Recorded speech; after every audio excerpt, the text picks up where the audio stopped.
Most folks in Eberron live their lives hoping to survive and protect the ones they care about the most. A few do that and more, trying to help those around them, even the ones they don't know. But only one group does all that when no one else can. The King's Citadel, the ones who do the job no one else can do. Elarian, the Shield, a star-forged Aegis whose strength lies in the defense of their companions and their will to keep the Citadel and its missions safe no matter the price, even when that price must finally be paid.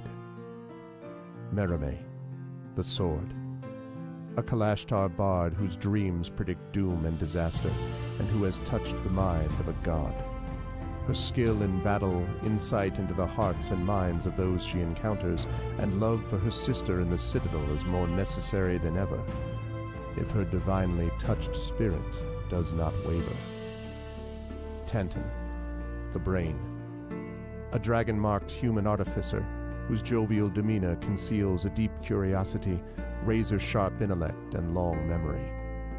He knows what he did for the last war, and he knows what it did to him. And now that he has returned to the site of it all, deep within the ruins of Seer, he knows how much worse the next war will be, unless he can stop it. Nisiana, the Heart, a dragon-marked halfling healer whose love for her sister is matched only by her desire to help and heal the members of the Citadel. She's grown wiser and more wary, and has learned that at times harming matters as much as healing. Can she keep hope and the King's Citadel alive? Rowan, the Wild Card, a human wild magic sorcerer who's played a dangerous game for most of his life. He's gone all in to save his friends, but for the first time he's learned they're not the only ones sitting at the table. Can he break through the shadows of his past and finally call the bluff? These 5 elite operatives came together to aid the salvage outpost of Salvation, where the Grey hovers nearby, a threat and a promise. With the Oracle of War, they found an artifact powerful enough to end a war, or begin one. They traveled to Sharn's City of Towers to unravel the Oracle's mysteries while stopping assassination attempts from the terrorist organization known as the Emerald Claw. They traveled back to Salvation and into the Grey to repel a war-forged invasion and take the fight to the Lord of Blade's secret fortress Razorcrag.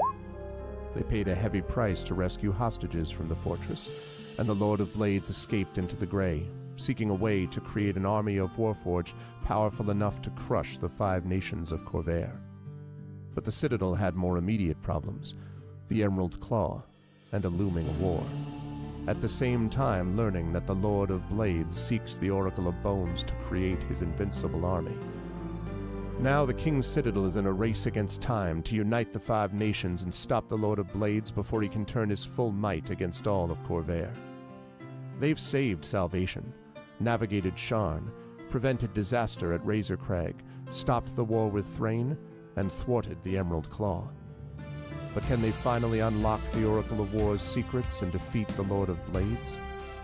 Only if they remember that in the end, all they have is each other and the King's Citadel. Long live the King. Welcome to Eberron. Welcome to Corvair. Welcome to the final season of the Oracle of War. Let's go and welcome everybody, Arvanauts, to the final season of Eberron Oracle of War.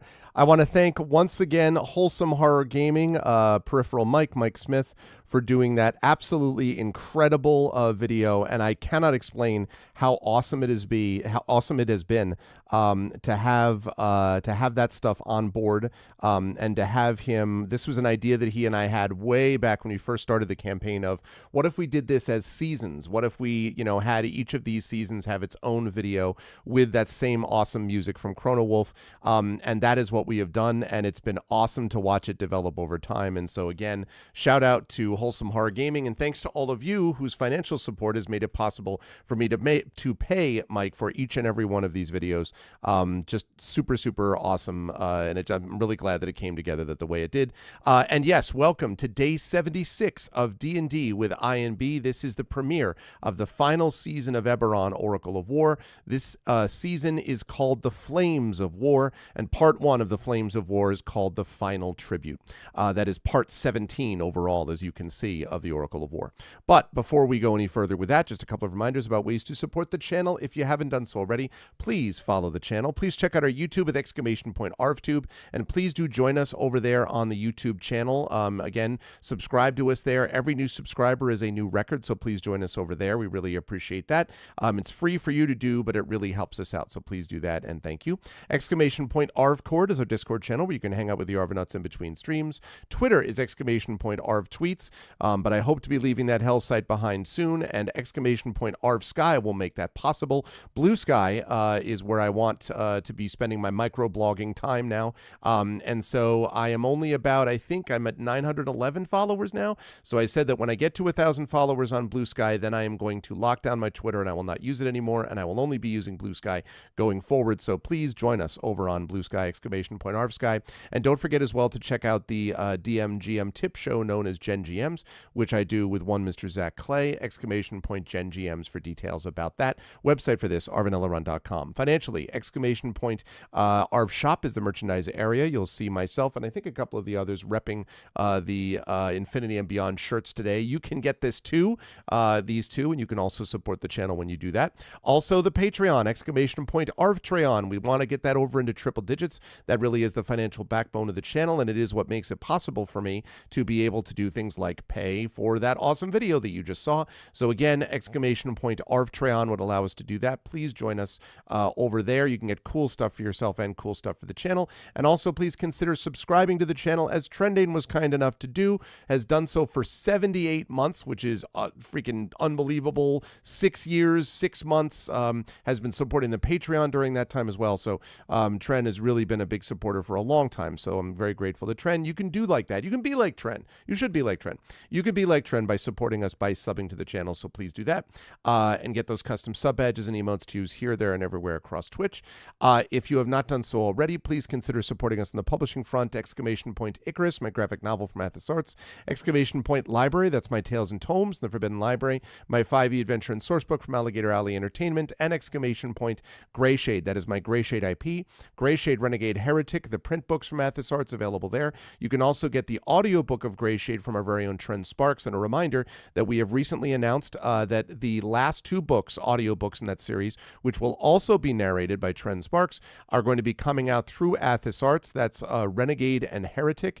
A lot of that is due to the big success of their current Kickstarter for Ulathina Thiel's, I believe it is, Finnish artist's Faraway Dreaming book. So if you go over there right now and support at even at like a $1 level, and then do the add-on, you can actually get the audiobooks for Greyshade and also get basically pre-order the Renegade and Heretic audiobooks for much cheaper. So please consider doing that, because that'll be less money for you and it will definitely help us out. We would love that. And so yes, you can do that with Greyshade. And also, while you're at that Greyshade link, you can also pre-order the tabletop role-playing game of Greyshade, coming from our very own Brandon O'Brien as lead designer and Alligator Alley Entertainment as the publisher. Very excited for that. That's going to be releasing at Gen Con of this year, which is late July, early August. So you can get a pre-order in now and get your copies of this awesome new tabletop role-playing game coming very soon, and the first session of which you'll be able to see in premiere at Gen Con itself at the Writers' Symposium. So very excited for that. And as always, BLM, Black Lives Matter, important to affirm and assert the significance and importance of Black lives.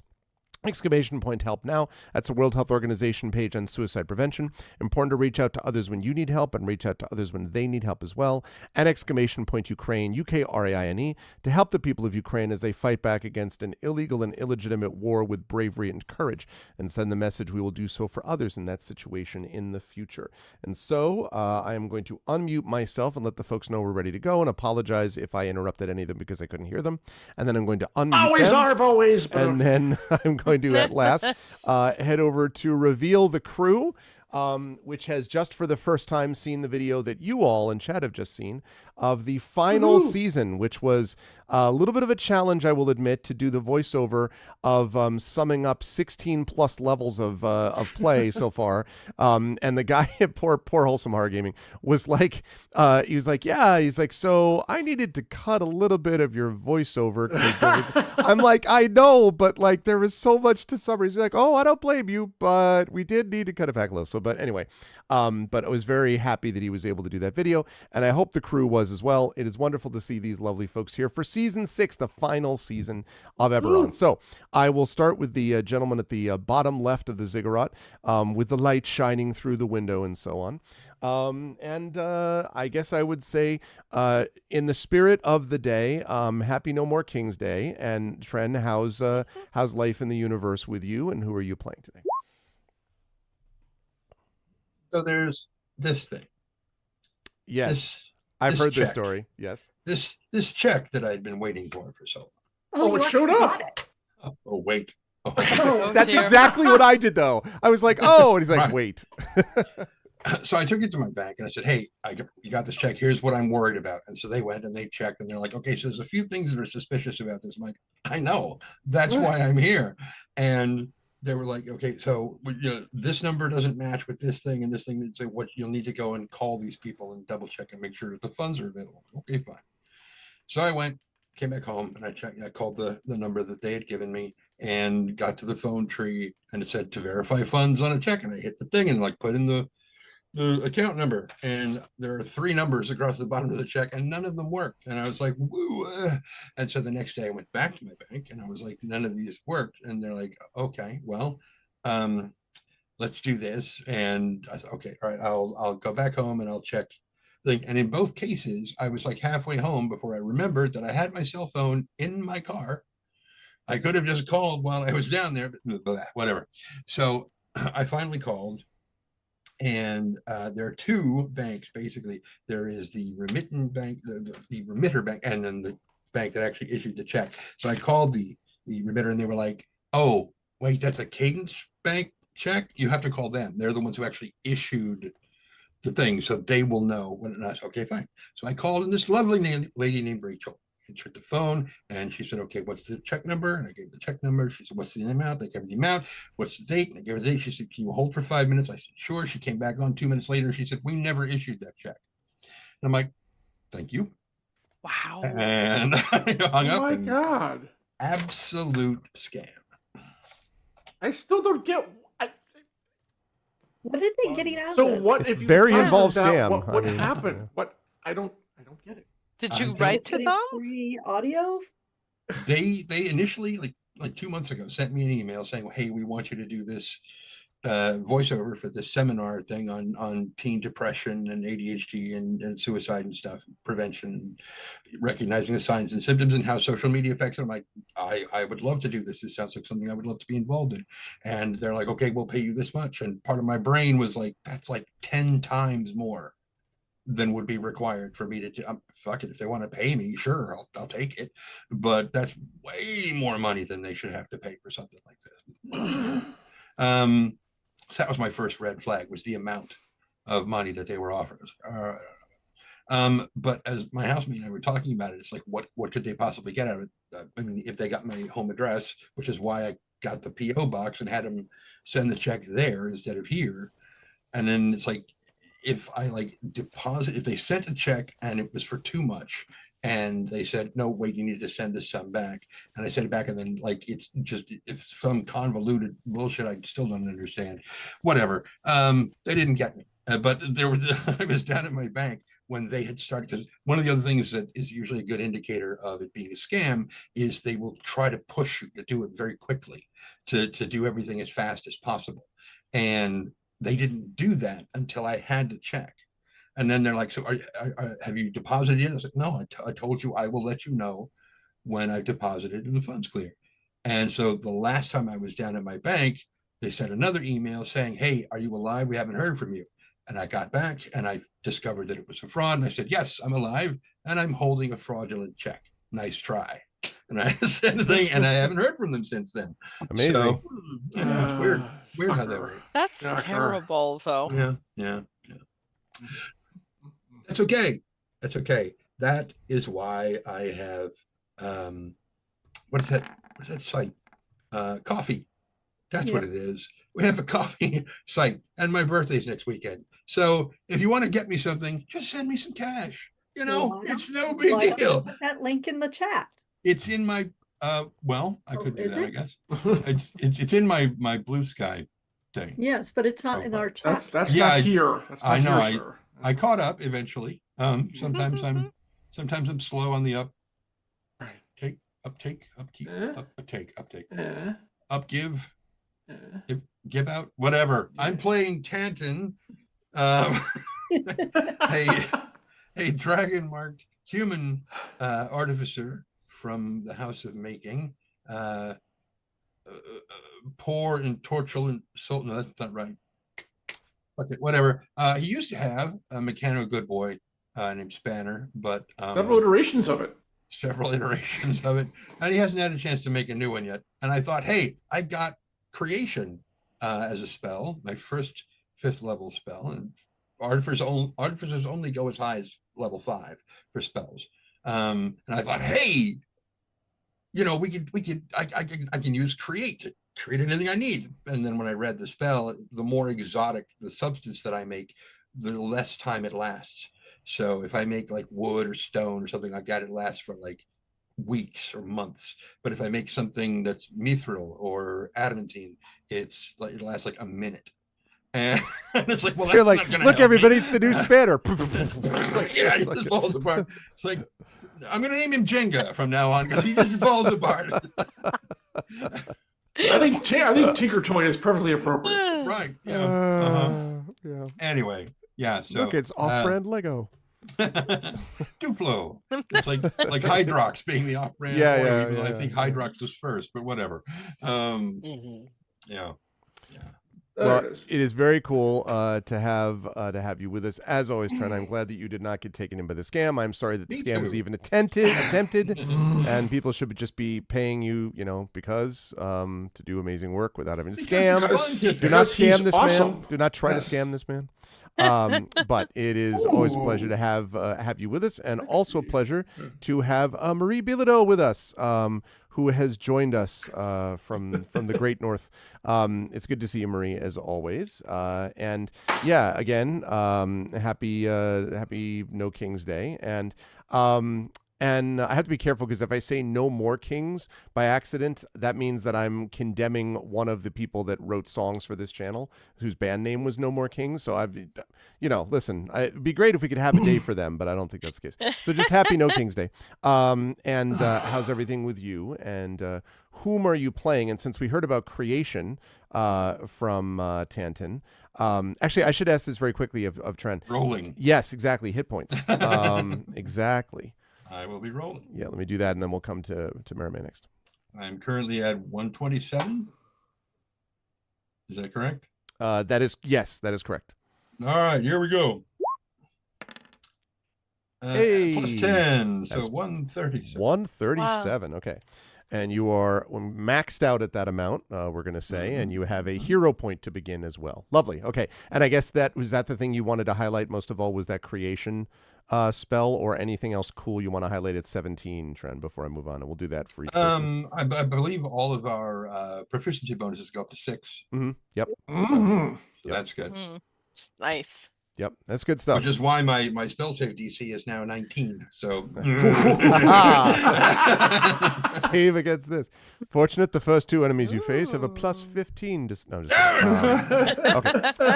It is a point, like, as we get to the end of this, where the system does start to creak a bit because the numbers are just plus 30. Oh yeah, plus 40. Oh, yeah. Like whatever. Anyway, always a pleasure to have turn to this. So Marie, how is everything with you, and whom are you playing tonight, and any things you want to highlight about Marame's new level? Yes. Things are good. It was a good day. Carrie and I went to the Star Trek versus Star Wars concert in town where, and this was exciting. So they were doing a bunch of different Star Trek themes and Star Wars music, but they also created it's a Kevin Lau, an Ottawa-based composer, created a new theme that does not mash up both, but that kind of unites them in thematically and with some of the soundscapes. It was really beautiful. It was called Ooh, Child of the Stars. nice. And yeah, it was a really beautiful piece and it was fun following it through. And you could tell here, like, that's a bit more Star Wars influenced, a bit more Star Trek influenced, Yeah, but that's yeah, cool. it was a lot of fun. Yeah, it was very cool. And the whole, it's Ottawa Pop Orchestra, they're called. Like, they do a bunch of fan stuff, geek stuff, and it was a lot of fun. It was at an old church downtown. And we went out on a Saturday downtown. So it was very exciting for Carrie and I, who are more homebodies than not. So yeah, so a good time, a good day. I believe she's making green green tomato and jalapeno fritters right now, but that's neither here nor there. That doesn't even begin. That's great because you just said two things. I'm like, no thanks. For the first time in forever, I don't Perfect. care that Carrie's making that. Done. Great. I will take his share. Done. Done. So I'm excited to be here. I was afraid I was going to be late, so I love the new intro. Thank you, Greg. That looks really cool. We did too much. I'm exhausted just thinking about it. It's been a lot. It's just too much. We all need a nap. We just need to chill a bit. I am playing Mirimi Hawksboard. I am a College of Bard, College of Sword, College of Bard, College of Bard sword. Bard. You just become the College of sword, like I Bard said. Yeah. Sword. I'm a sword now. I just I am I'm also psychic because I'm a Kalishtar, and she's an Eberron specific race, which gives cool psychic powers, but also comes with weird stuff. And last time I touched the mind of a god, and it really messed with my head, which was cool and dramatic. And I was like, I had trauma the next day, and I'm still working through it personally. But what I get this time, so the proficiency bonus is nice. My spell save DC is also up to 19, which I'm very excited about. I get my Song of Rest, which I never use because we never, ever, ever do short rest, ever. But if ever we get to use it, I get a plus 12 that I give you guys now. Plus but 12. Wow. not once have I used it this entire campaign. I do not expect to need it now, but I can. A plus 12 to wait, a plus 12 to what? Song Your of hit Rest. dice. Your hit dice. So you get what your hit dice, and then you get dice? Yeah, it's like going to a Peter Frampton concert. You're just in awe the whole time. You're just like, It adds a oh, plus wow. 12. Yeah, You know? yeah. Holy So, crap. but I And if have you to combine that with Jen's Supreme Healing, it's Yeah. full points plus 12. Don't steal my thunder. Sorry. I'm sorry. Fire. No more fritters for you. Oh, But the sad part is Marie's right. I don't think we've ever used a short rest ever No, used we it, haven't. Like one Believe time. me, I've had it since like 3rd level, and we have not used it, but it's okay. But I took a new spell, my first level 9 spell, which I'm very excited about. And thanks to Tren's wonderful suggestion, I took something called Psychic Scream, which in which if they are at the right hit points, I can explode their heads. And where Mirime is at right now, she is psychically screaming quite a lot in her mind after that God touched minds. So that kind of worked thematically for her. Very scanners. How about Yeah. hit points? What are we looking at doing? Are you doing as the gods have told you to, or are you going to, I don't listen to no god, no gods, no kings. I'm gonna just no gods? I'm just gonna take the average, which I believe is 5 plus my constitution, 3, 8 plus my toughness, Just 2 more. 2 more, so 10. Which means that you have reached 201 hit points. The time has finally come. 201 hit points out of 201. Wow. That's staggering stuff. But as I told them Very all, excited. chat, there's a powerful crew, but they'll need that to deal with the Tarask Lich that they'll be fighting next, so that'll be fun. Anyway, and 1 hero point for Marime as well. Yes. I cannot wait Thank to you. see all of that played out. Always a pleasure to have Marie with us. Which brings us to, as noted in the video, the wild card. And that is, in this case, at least the character's wild card. I don't think Brandon's a wild card. Brandon we know to be a good person, a spectacular poet and game designer and all that. So it's good to see you, Brandon. How's everything going in your neck of the woods and so on? Happy No King's Day as well. And whom are you playing, and what cool things do you want to highlight about the awesomeness of your character? Happy No King's Day to you all. Every time you said that aloud, I immediately think of No Dice, No Masters. Yeah. Because that's stuck in my brain. That part of my TTRPG brain just turns on for some reason. Yep. My week has been good. Speaking of checks, I recently finally went to the bank to deal with a financial situation that you are partly responsible for, Greg. My St. John's check is finally in my account. Now I have to wait 15 working days for me to actually acquire the money. But it exists. The check is real. It worked. Geez, Brandon, trend is right here, sir. I mean, God, damn. I'm so This is me reminding you all that Brandon Sparks is actually a very brilliant person who has on more than one occasion been the stalwart of one or more things that happen on this channel, and you should definitely support Tren on Ko-fi. I call it Ko-fi, but let's call it Ko-fi this time. Because Tren is rad. But yes, I did the thing, and in that time I have also finally seen Sinners, which is very, very cool. Oh, you have? Okay. Oh my God. Yeah. Sinners is fucking dope, y'all. I have bought it and I've just started it, and I was just like, I'm not in the right headspace for this. I'm going to stop here and I'm going to wait until I'm in the right headspace and Yeah. get into it. Yeah. I am not going to spoil anything, but immediately, like just a couple days afterward, like just yesterday, I was in a panel for a Weekend with Good Friends, which is the online convention being run by the Good Friends of Jackson Elias, which is a horror TTRPG podcast. I was invited by someone that I met at Necronomicon Providence to be a part of a panel about international horror and TTRPGs. And I will only say that I am very grateful to have seen Sinners before that panel happened, because it reminded me of a thing that I'm sure other people of color mention a lot whenever people are attempting to use any kind of science fiction, fantasy, horror touchstone from a marginalized community, which is y'all underestimate exactly how cool and interesting otherwise quote unquote Western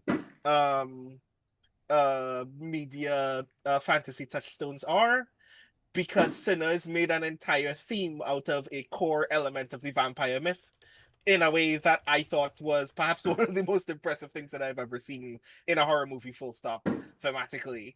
And those are questions you can ask about the things that you already are accustomed to all the time, instead of trying to figure out another way to bastardize something that you saw in an anime that one time. So yeah, that has been like sticking in my brain very intensely, and has also inspired me to get back to the drawing board about my own RPG stuff. Now that Grey Shade is finally done, I repeat, Grey Shade is finally done. Very soon you will be able to hold Grey Shade in your hands. So getting back to work on Sound Clash in particular has been very, very fun. And I'm very excited to at some point be able to maybe finish the thing that we did a couple of years ago, ? I am not holding out hope, but that would also be cool. So yeah, that came to mind. Before you go on, I'm sorry, I just want to quickly ask, because I'm sure Chad is hearing the exact same thing. Like we started talking about Sinners, and suddenly, we started talking about Sinners, and then suddenly there was this doof, doof, doof. Is that, are you okay, John? Are you? That's I don't know what is going on in Green Bay. Unless we're having fireworks. It's fireworks. Okay, apparently we bring out the works for No More King's Day. I see. Okay. Yeah, a little surprising. That sounds like someone kicking the side of a wall. I was gonna say it sounded like the outside of your room. I was like, are they shooting No, the yeah, fireworks I at was- your I- house? I Quite saw someone loud. throwing They rocks were at your quite window. loud. Yeah. Wow. Yeah, like, I probably should have turned off the mic. Sorry about that. And it's still going. I No, guess it's they're- fine. Yeah. It's just literally it was like sinners, and then doof, doof, I'm like, oh my god! Like, You were just as surprised as I was. 'Cause that was not on the agenda to the best of my knowledge for today. It's like, oh. got you. No, that's cool. Now that we all know what it is. I mean, I'm glad that it's officially a holiday. I guess this means that it's gonna stay on the calendar next year. I think it should. I think until it would certain be persons no joke. out of the I White think House. that Yeah. exactly. I was going to say as soon as that happens, I would love to see that become a holiday. Absolutely, we could use a yearly reminder of it. I think. Anyway, King's but sorry. holiday. Say again. What? Sorry, Jen. What was that?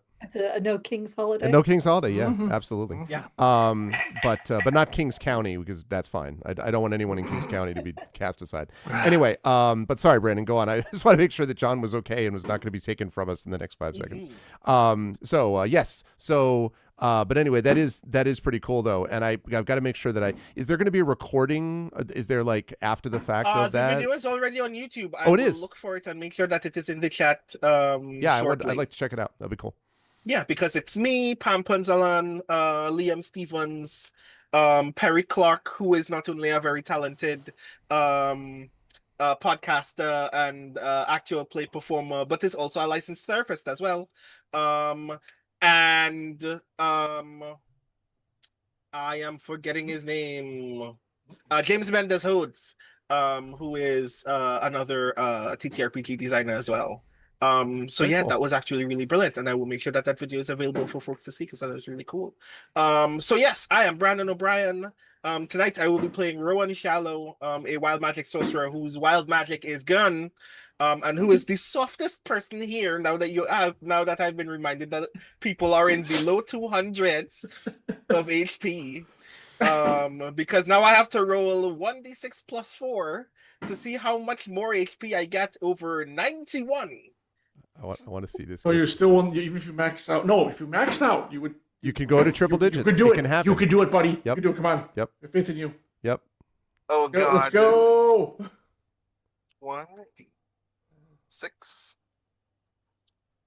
plus 4. If I don't at least get to 6, this is a terrible roll. Yay! That's, Yay! It does bring you Right. to 99. So that puts me at 99. You're you know? like just shy of that. Right. Still though, Mhm. with 1 hero point. And then what do you want to highlight though about having reached the dizzying level? I have to say, Chad, I don't know. I should ask the players if any of them have had a level 17 character. This is moving into uncharted territory for most players. Most players in D&D First will never Yeah. get to level 17. And I have only once DM'd a character that was level 17, and it was at the very end of the campaign that I ran with. With John and Trent with Infinity and Beyond when we were playing Palace of the Red Pasha, but I think you just hit it after we finished, so it was like, so this is all high level stuff, which is very exciting. But so what do you want to highlight, Brandon, about Rowan hitting 17? So to that point, this is the first time that I've ever played a Dungeons and Dragons character in the double digits of level. that I actually like started leveling instead of like somebody just gave me a level 10 character sheet. So among other things, I've now gotten my 4th and final meta magic. Okay. So instead of getting twin spell back again, I am now getting empowered spell. I've now gotten my my first 9th level spell slot. So I've taken Gate in the event that we need another way to get out of a sticky situation. You just want to go. You don't want to happen what happened in the last time. You want to go and get them and be like, bring them back. You're like, no. I'm going to find this person. No, and yeah, keep it would them be in the very other plane. convenient now to be like, oh, Elarian is now in another plane of existence. Let's just call Elarian's name softly, and he can return Exactly. to us. Exactly. Hell to the yeah. Oh my god. And now, obviously, my sorcery points are now up to 17. 17 sorcery points. Which, if you know how I've been using sorcery points, they might as well just be loaded bullets. So that's very fun. Good stuff. John, if anybody else asks about that noise, you should just tell them it's a bug zapper and you've got really big mosquitoes there. I mean, Yeah, no joke. It's Wisconsin, so we do. See? Why? Yeah, I mean that's fair. That's fair. Ow. Well, it is a pleasure to have Brandon with us as always, and I am, if all goes well, he said slowly, I am looking forward to maybe seeing Brandon in person over the next couple of months, but stay tuned.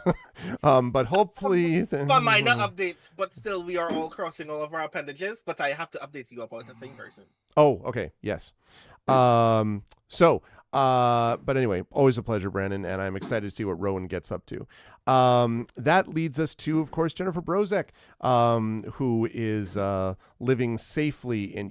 You are broadly in Kings County, right? That is Kings County. I am right? actually in Snohomish. Oh, it's okay. Of King County. Okay. I mean, I literally less than a click away. That's what I thought. Yeah, it was really close. Okay. So yeah, it's super close. It used to be that everybody in Kenmore would drive up to Bothell to shoot off fireworks, but now we also now have a ban on fireworks. Not that anyone around here listens. Yeah, no, that's even not good at grief. all. But it's good to see you, Jen. Again, happy No King's Day and all that. And how are you? And yeah, what cool things have we got for Nisiana now that level 17 has arrived? Well, the coolest thing that is going on in my life right now is my husband has been accepted into his master's program. Oh, congratulations. That's great. Awesome. Getting a master's in library science and information. Masters of Library and Information Science. Very cool. At UW, which is the #1 MLIS program in the nation and #2 in the world. That is where my mother-in-law got same Masters of Library Science, was at UW. So yeah. And that we just found that out. Yeah, congratulations. That's awesome. He's been hanging out in my Gloomhaven streams. You probably know, Jen, once in a while. I do. Every time I see you on Oblivion or Gloomhaven, I'm like, hey. Yeah, he's been popping in. Has been very helpful. No, congratulations to him. That's great. That's awesome. Now, I take it then that he's preparing to be the person who is. Oops, sorry. I was just gonna say. I take it that he's preparing to be the person who's responsible for all of your archiving when that is all said and done at some point. You know, we actually have no idea where we're going to end up or what's he going to do with this, but he decided he wants to work with books in the library system, and he has a good technical background, which means he could be doing, in charge of libraries for research companies. He could be doing local libraries as like it's library and information science. So I don't know, but you did ask if somebody had ever played this type of character. Yeah. And actually last year, my husband ran me and a couple of friends through a game that we actually did get up to level 20. But by the end of the game, it's like we would have a game level up, have a game level up. Oh, every time. I see you. Okay. And so we didn't really get to play with each new. Yeah. So this is the first game where I'm getting to really play with the new loveliness. Like, for example, as Trent mentioned, Supreme Healing. Supreme. I feel like every time that has to be Supreme Healing, like something like that. Supreme Healing basically means if I am supposed to do 2d12 plus 5 to heal you, you get 29 hit points because you get the max of the die. Maximum. Oh, nice. Plus my thing. Crazy. And that's just a passive thing that always happens. Like you just always max heal. Yeah. Okay. 17th level clerics are no joke. The next thing, I have now access to. I had access to 4 9th level spells, but one of them I just never would, so I didn't even mark it down. I do have access to Gate. I do have access to True Resurrection.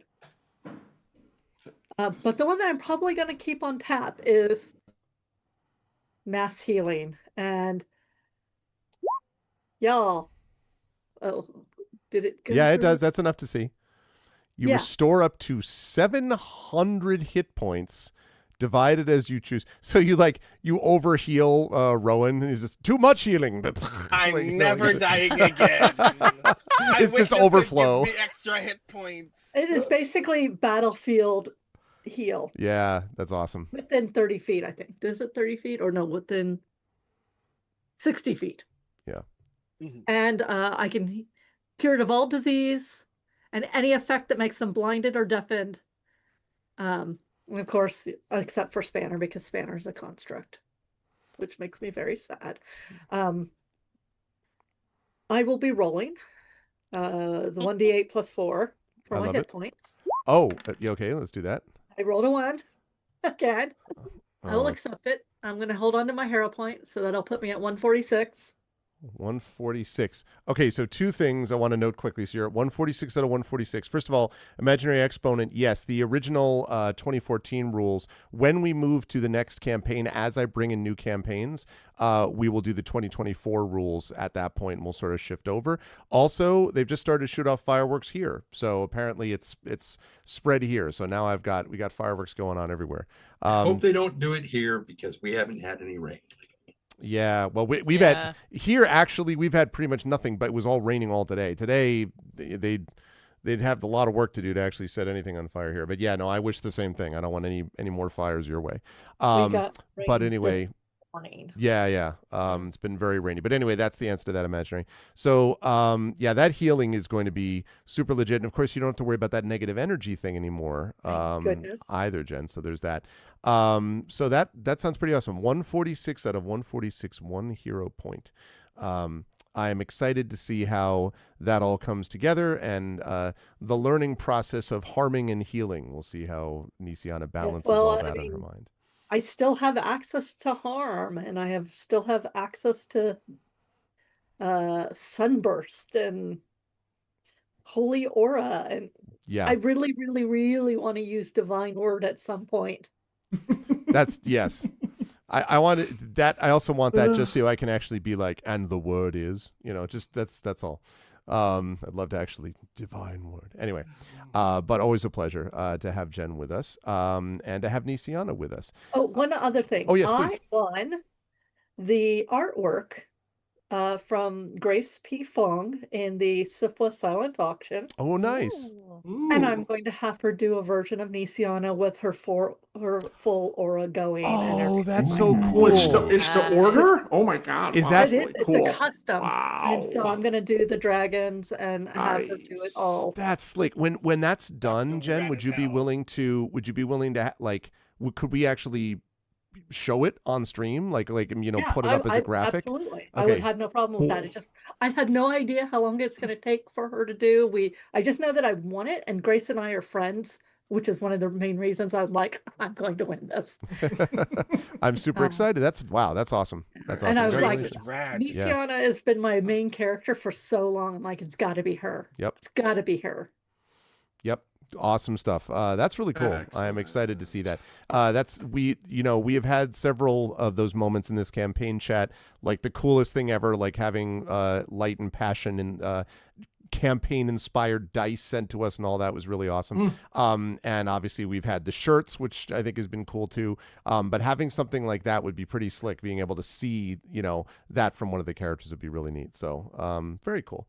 Well, always a pleasure to have Jen with us. And last but certainly not least, seems to have settled down a bit out in Green Bay now. And that is got through the finale, yes. That is our good friend John Helfers, who will remain a good friend despite several videos that he sent me that are jokes about the Steelers having Aaron Rodgers. Hold on. I gotta see if I can do this right. Okay. Steelers got a Super Bowl. It's so I don't. if this is a Philly thing, and the guy's hilarious. His handle's terrible. It's called Urinating Tree, but he's a Super Bowl fan. And the people I've shown to you, Tom Grossi, actually who's a huge Packer fan, actually moved from New York to Wisconsin recently, which is that's super awesome.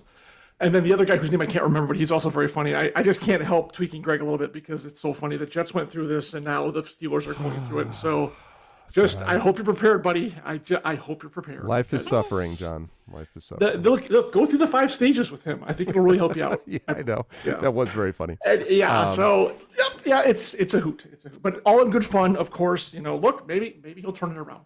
Who knows? Who knows? Hope springs eternal. But in this world, how are you doing otherwise? And who are you playing? And Happy No King's Day. And who are you playing? And what cool thing do you want to talk about that they've received? So now that my eardrums have stopped ringing, that was a total surprise. I had no clue that was even going on. But good for Green Bay. And I will say on this day that our police chief put out a very specific. They did a Q&A on the whole thing, and they said that we have other more important things to do than to assist ICE in their blah blah blah blah blah. As I pretty much said, we're not helping. I was like, wow, good for you. I'm impressed. Good. So I have honestly, in general, a fairly low opinion of police, but I'm like, okay, that's a step in the right direction. I like to see it. I mean, our force is decent. I wouldn't say it's like 100%, but they're pretty good. Anyways, it's great to be here. We're only playing one time this month, so sob, but it is what it is because everyone's traveling, including myself, because I'm heading over to Columbus next week for Origins. Kind of kicking off the summer convention season, so very excited about that. It's their 50th. This is going to be very interesting to see. But yeah, looking forward to it. We went last year, Catalyst did, and did better than we expected, so we're like, yeah, we'll go back, sure. And it's not that far away from me. Unfortunately, some of my friends who usually show up there, some from this group are not going to be there, so it makes me sad, but there's other people who will be there, so it'll be good. I am playing Eberron, the Warforged, Starforged Aegis, 8 million names he's got on them. Couple things for me. So yes, the proficiency bonus, which finally I was, with my strength bonus, I was at +10 to my sword work. Now I'm at +11, so yay, that's good. I start hitting things more often. My spirit dice are now at their highest die class, which is the wonderful D12. So D12 does not get enough love, so now it's a D12. So I'm looking forward to playing with those. All right. And then I'm not sure I'm not going to say it was completely apropos of the last session, but I got my final star-shaped Aegis, and we actually talked about this. The group talked about this a lot before in the green room, and it is called Unmoving Determination. Your Aegis ensures that you stand tall and proud when enemies would try to force you to lose focus. You have the advantage on saving throws against the charmed, frightened, and stunned conditions. And of course, with my soul, I think it's soul bond, shared spirit, I can also give that ability to other people who at some time may actually need that kind of little boost to their, wisdom or whatever, what have you. It never depends. So, but yeah, I think that fit Eberron very well in terms of their ability and what they do. And I actually had like 3 or 4 different things. The list is long of the various show, but we decided this was a good idea, and I'm very pleased with it. So and before you ask, Arv, because I am beyond your cosmos and therefore beyond your 10, I am taking the straight 10 points. Thank you very much. So that puts me at 167, I believe, for hit points. That is accurate. And then that raises my Aegis armor to 83. 83. Mm-hmm. All right, 83 out of 83. As if we needed more of a, even more tanky McTankville. I'm pretty sure we're going to, considering the level we're at. And look, that Terrestrial list is coming. I just know it is, so I've got to be ready. I really, as soon as I said it, everyone kind of was like, what? And I'm like, and I was like, yeah, well, that's actually coming very soon. You definitely. So it's gonna put on Old Mo's armor and clank around like Godzilla. It's actually going to be a Terrestrial Lich mimic. So you'll just pull up in the chest. There you go. It's going to be awesome. Anyway, great to be here, and let's go, folks. Let's do it. All right. I would like to bring everyone to the map. And I would like to fire up a little bit of music here. Been a little while since we've had Lonesome West, but I'm going to throw that up here, which has been one of my favorites, sort of thematically, with the rest of this campaign. I don't have to talk necessarily just about what happened in the last session, but basically what has happened to bring us to this point. You will all know, Chad, if you've been watching this for a while, and if you haven't, pause this VOD and go watch all of the, go watch the previous 75 days and we'll be here. But the King's Citadel has accomplished a great deal, as the video that you saw was hoping to show, about the level of accomplishment that they had. But over the course of that time, they have faced a series of threats. Some of these they have been able to either dismiss or reduce. They were able to, for example, overcome the Flamewind Rakshasa that had basically taken over the body of Flamewind, or replaced, I should say, Flamewind. They were able to defeat the Rakshasa. They were dealing with the Emerald Claw, and while it's still possible that remnants will remain, they have not, wiped out all elements of it. It's fair to say that they have struck one of my favorite words in this context, a grievous blow against the center of the Emerald Claw. The problem, of course, in all of that, or I shouldn't say the problem, but in the lingering threat has always been the Lord of Blades, and what the Lord of Blades is going to do to raise this invincible army of Warforged and throw them against the people of Corvair.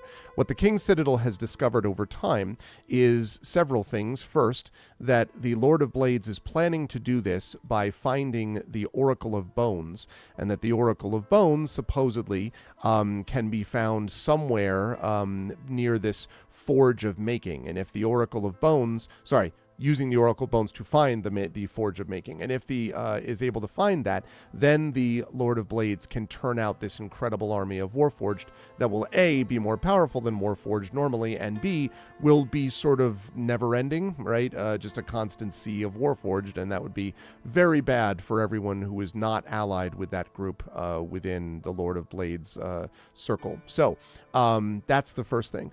The other thing that they've discovered over the course of time is that the Oracle of War that they possess is a strange item, not just because of its power, but because of its erratic behavior. And what they discovered recently as well is that erratic behavior is not simply because it spent a bunch of time in the gray. It apparently is because it is itself powered by a set of ensorcelled and entrapped genies that are essentially running this thing. It's not elementals, which is what the expectation would have been, but these entrapped genies that are making the Oracle of War do what it is that it does. And combined with the gray and a bunch of other things, is creating all of these dangerous effects. And so the party finds itself in a very difficult position. The Oracle of War ultimately may be their only way to be able to override or overcome the troops of the Lord of Blades, but every time they use the Oracle of War, weird stuff happens, and there is the risk that it will attract the attention of others who would like nothing more than to get that oracle.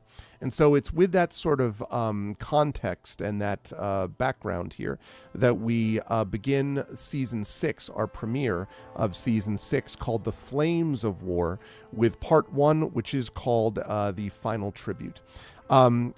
Before I do this, I want to ask about just the legacy events. Could folks let me know quickly? You will not have the Death is a Door legacy event, but does anyone have the Dragon Spirit legacy event? I know one of you that should. Yes, me and Tanton. Right. Yes, I do. So Tanton's got that. You also, I believe, all have the Making Trouble legacy event. Yep. Yeah. That's going to be important. And then last but not least, did you have the Rescued Agent legacy event? You may not have that one. No, I don't think so. No. Okay. I'm pretty sure we killed her. Okay. So these legacy events are things from earlier in the campaign, sometimes considerably earlier in the campaign, that have effects Right. later on. That still had an effect later on, let me tell you. There was stuff that happened, yes. And so we will keep that in mind. We're going to be starting in one spot, but before we start in that spot, well, we're going to go to the spot, but I'm going to give you an opportunity to do something as we arrive there. You have been asked to go to, I will scroll down and over, right here, the city of Rote. Now, Rote is the capital of Breland. Sharn, City of Towers, just like in New York State, Albany is the capital, not New York City, even though everyone thinks of New York City that way. Everyone thinks of Sharn as being the most important thing, but it's not the capital of Breland. It is Rote, which is the royal seat and which is the capital of Breland. And the party has been asked to go to Rote. Again, yes, to return. That's right, because you have gone once before. But to return to Rote. And so we're going to start here with you having recently arrived in Rote. And specifically, you have arrived, and I'm going to describe the arrival, and you've arrived and been brought to very luxurious quarters. And I'll mention who's with you and why that matters in just a moment. You are here because you've been summoned to a meeting with King Boranel Irwinon. Now, for those of you who heard me say, Happy No King's Day to everyone, I apologize for the unfortunate timing. But I mean, I'm telling you, you know what we have to do now. I'm just saying. Listen. I thought you were just trying to uncreate the basketball team, so whatever. Yeah, exactly. Screw you, Sacramento. LA, no Kings! Sacramento gets nothing. Oh, right. LA gets nothing. Exactly. But you've been summoned to a meeting with King Boranel Irwinon, and of course, Boranel is technically your superior. Hilar has been, of course, the contact this whole time. Built on both sides of the Howling River, the capital of Brayland is an elegant walled city of tree-lined boulevards, and as it says here, with nary a beggar or ruffian in sight. I will try to elide the class thing that's sort of jumping over for a reason. I'm just saying. But standing on a rocky island in the middle of the river is your destination and the place to which you have been brought, Broken Blade Castle, which is the imposing ancestral home of Brayland's rulers. Charming. And I believe that all of you have been here before, except possibly for Rowan, but I'll come back to Rowan, when you received your commissions to be part of the King's Citadel. And so you were brought here. Yeah, exactly, your commission. Do it or else. Your commission. Having said that, though, this is a castle which is if there is any place that is the sort of center of what Brayland would like to imagine itself to be, it probably wouldn't necessarily be Sharn. Arguably, Sharn is representative of what Brayland actually is, enormously diverse, widely diverse in terms of class structure as well, literal iterations of the rich up top and the poor down at the bottom, all that stuff, right? That's what Brayland probably actually is, a nation which all of you are a part of, despite its flaws. But Rote is probably what Brayland would like to imagine itself as: peace, order, structure, stability. Things which you don't have a lot of opportunity to enjoy in recent months because of your jobs. But you're here now, and you are in these luxurious quarters here. And what I want to ask, first of all, I want to ask Rowan if Rowan's been here before. And then I want to put a few of you together in a few little vignettes for reasons which will become, I hope, clear. So I'll start with Brandon. Do you think Rowan would have been in Broken Blade Castle, or at least in the city of Rote at any point? Rowan has been to Rote before. Okay.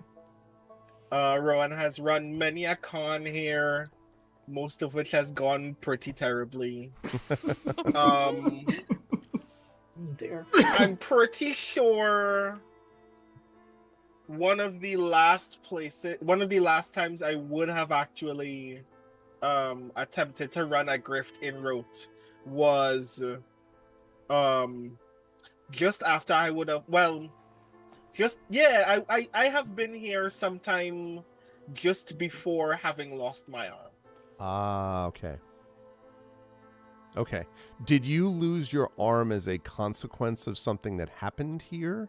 Because I know you went to Sharn, and it was there, I believe, that Tanton did all the repair work and all that. But before that, is something that happened here what led to the arm loss? The arm loss to you being disarmed, if you will. Oh, God. The first domino that fell that led to me not only discovering this arm, but discovering the replacement arm, but losing my meat arm. That first domino did in fact fall in Rote. Yes. Okay. That I wondered if so. Outstanding. I mean, that's just curious. I'm just asking. I was just wondering. Okay. So I am going to put a few people together here. You all have, again, I want to emphasize, super luxurious quarters. Like, each one of you has a room that is basically 800 square feet on its own, the best kind of, silk sheets and plush cushions, and there are magically generated and warmed showers which are perpetual, like shower bathtubs. So basically, whenever you get close to the shower, all you need to do is step in and it will start at the exact right temperature every time. And it will remain looping that way until you get out, at which point you will stand on something which is magically generated to immediately dry you with comfortable, warm air. Everything that you basically go to, you can declare that you want it to be a certain time of day within the room in terms of light, and it will light to the amount you want, drop to the darkness level you prefer, all that kind of stuff.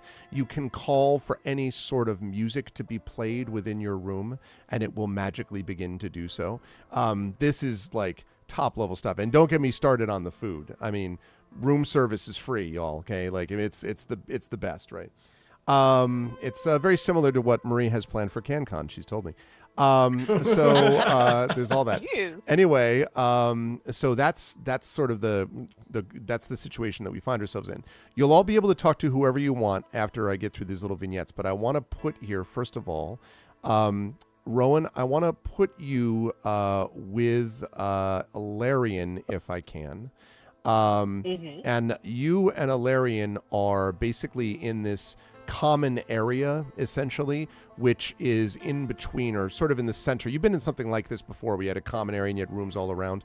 You basically have a large common area like that as well. And this common area has multiple, couches and so on. It is actually in an outdoor courtyard, so there's like a little fire pit in the middle, but the courtyard is magically shielded such that rain and drizzle does not come down upon you from the sky above unless you wish it to. You can command it to, and then it will rain, and it will specifically drizzle just on you if you want it to be. So basically everyone has their own climate control is what I'm saying. And so, Rowan, you and Ilarion are in this common area, and you are here with Halar Brasal, who has come with you to this situation, to this event. And Halar is sitting in a seat. You wonder a little bit if he sort of is enjoying the comfort level or whether it's a little bit awkward since you can't. It's probably been a long time since. It's been a long time for all of you since you've ever been in luxury like this, and it may have been way longer than that since Halar has ever been sitting in luxury like this. So he is still sitting there, as maybe a little bit uncomfortably sitting in his plush seat. And there are drinks in front of him. There can be drinks in front of either of you. Ilarion, probably not useful for you, but there's a drink in front of Rowan if you wish it, or not if you wish it. But Halar is there, and he's leaning back, and he has just finished the sentence. The truth is, it's possible we're going to be asked to use this Oracle of War. And if that happens, knowing what we know, I'm not sure how we're going to keep a lid on it. That's why I wanted to talk to both of you. So he's just said that sentence, and I want to give Ilarion and Rowan, either of you, an opportunity to respond, or both, to respond to that. I think we kind of look at each other first. Yeah. This is at the end of a convo about this, by the way. Yeah. Yes. Mm-hmm. We give each other a very curious look, and I go, just to be sure, because you are aware of how serious a decision that would be, you have decided to call on the most responsible person, the most responsible living thing you may have ever discovered on this warm green earth of ours. And you decided to pair that person with Rowan Shallow? And so opposites attract. So Halar gives a slight smile, which is all Halar generally does, and says, "It's precisely because of that I actually wanted to speak to the two of you. All of you, members of the King's Citadel, are going to be responsible for this. But if I were to look at, the five of you, and I was to think of the one who has got the most sort of, I suppose," and he kind of looks at you, Ilarion, as like, sort of stable demeanor, perhaps, the one who's supposed to stand strong, prevent others from getting hurt, that sort of thing. And then if I were to look at the one who's the more loosely interpreting the way regulations work, and he kind of looks in your direction, Rowan, He says, I bow. he says, you two are it. In a way, you're on either side of a spectrum, and the Citadel needs that entire spectrum to have done what it's done. It is, some people might say, well-nigh miraculous that you've accomplished what you have. I knew that you could do it, but I also knew that it was going to take a whole lot, and it wouldn't happen based purely on protective strength or on random chance or the control of it, and he kind of slightly bows his head towards you, Rowan. It was going to be a combination. What I'm asking the two of you is, how do you think we can keep the Oracle of War the way we need it to be, in some method of control for us? And then he looks at the both of you. You have 3 other people that you're also responsible for, the other members of the Citadel. How do you think all of them are going to respond to having to deal with this thing? I want to be very clear here that Illyrian is attempting to mimic the relaxation positions of other humanoids. Okay. And so they are sitting in a chair, but they are like at the waist, bent at an exact 90-degree angle, and they've actually got an ottoman, so their feet are actually out. But they're are they floating above the ottoman? Like, well, that's your call. If I could, I would. Okay. Because of, but at the very least, they're sitting, but it's ramrod straight, like almost sitting at attention, and then at the precise 90 degrees, so the legs are like straight out in front of them. And of course, Okay. still 7 feet tall, so it's like enveloping the entire chair. And so I watch Hilar say his thing, and Rowan, and then so basically says, well, the other 3, of course, are going to have their own opinions, and I imagine that you're going to have this conversation with them as well. I will. The request, and I believe that all 5 of us will take it as a request and not an order. And here's why. Certainly it should not be done anywhere near a populated center. Because, I can't remember if we actually told Hilar about this, so I'm going to tell him again.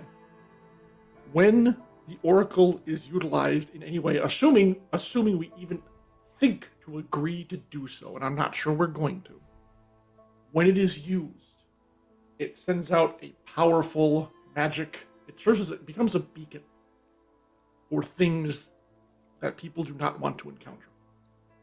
And so, using it near, was this Thrawn, whatever this town is called, the city's called? A Rote is where you are right now. Yeah, we would not be using it, certainly not in the castle. We would not be using it anywhere near a populated area. And that is simply non-negotiable. We have been through what this thing does. We know what it attracts. It would be a mistake of the highest order to think that we can demonstrate it in front of a king for their information or whatever. So that is what I'm going to say right away. So, and Hilar, I don't know if we had actually told you that last time, but I'm telling you now, it has other effects on its environment that are extremely dangerous. So, that is my reaction. I am inclined not to use it until it becomes necessary. And there is a time in the future where it may become necessary, because a beacon of that magnitude may bring the creature that we eventually will have to fight to us. And if we can bring it to us in a location of our choosing, where we have the advantage, we'll be more assured of victory against them. And he nods, and he says, all very reasonable, as I might have expected. And he says, but Rowan, what about you? Obviously, Illyrian's thinking as I would imagine that he would about the common good and about safety in that context. My impression has been that you're not exactly safety-driven at all times. And I wondered if you had thoughts about the use of this thing. Also, before you answer that, I should say that the Oracle of War has been brought to Rote under, like, I don't know how to describe heavy guard times 50, like... I mean, like, besides us being there too. In addition, plus battle wizards. I mean, like, there was, in fact, if anything, you might have felt a little bit troubled that it was like, it felt like they were moving, I don't know, like multiple sacred personnel from one place to another with like a flotilla. Like it was a lot, is what I'm saying. So it is here under heavy guard.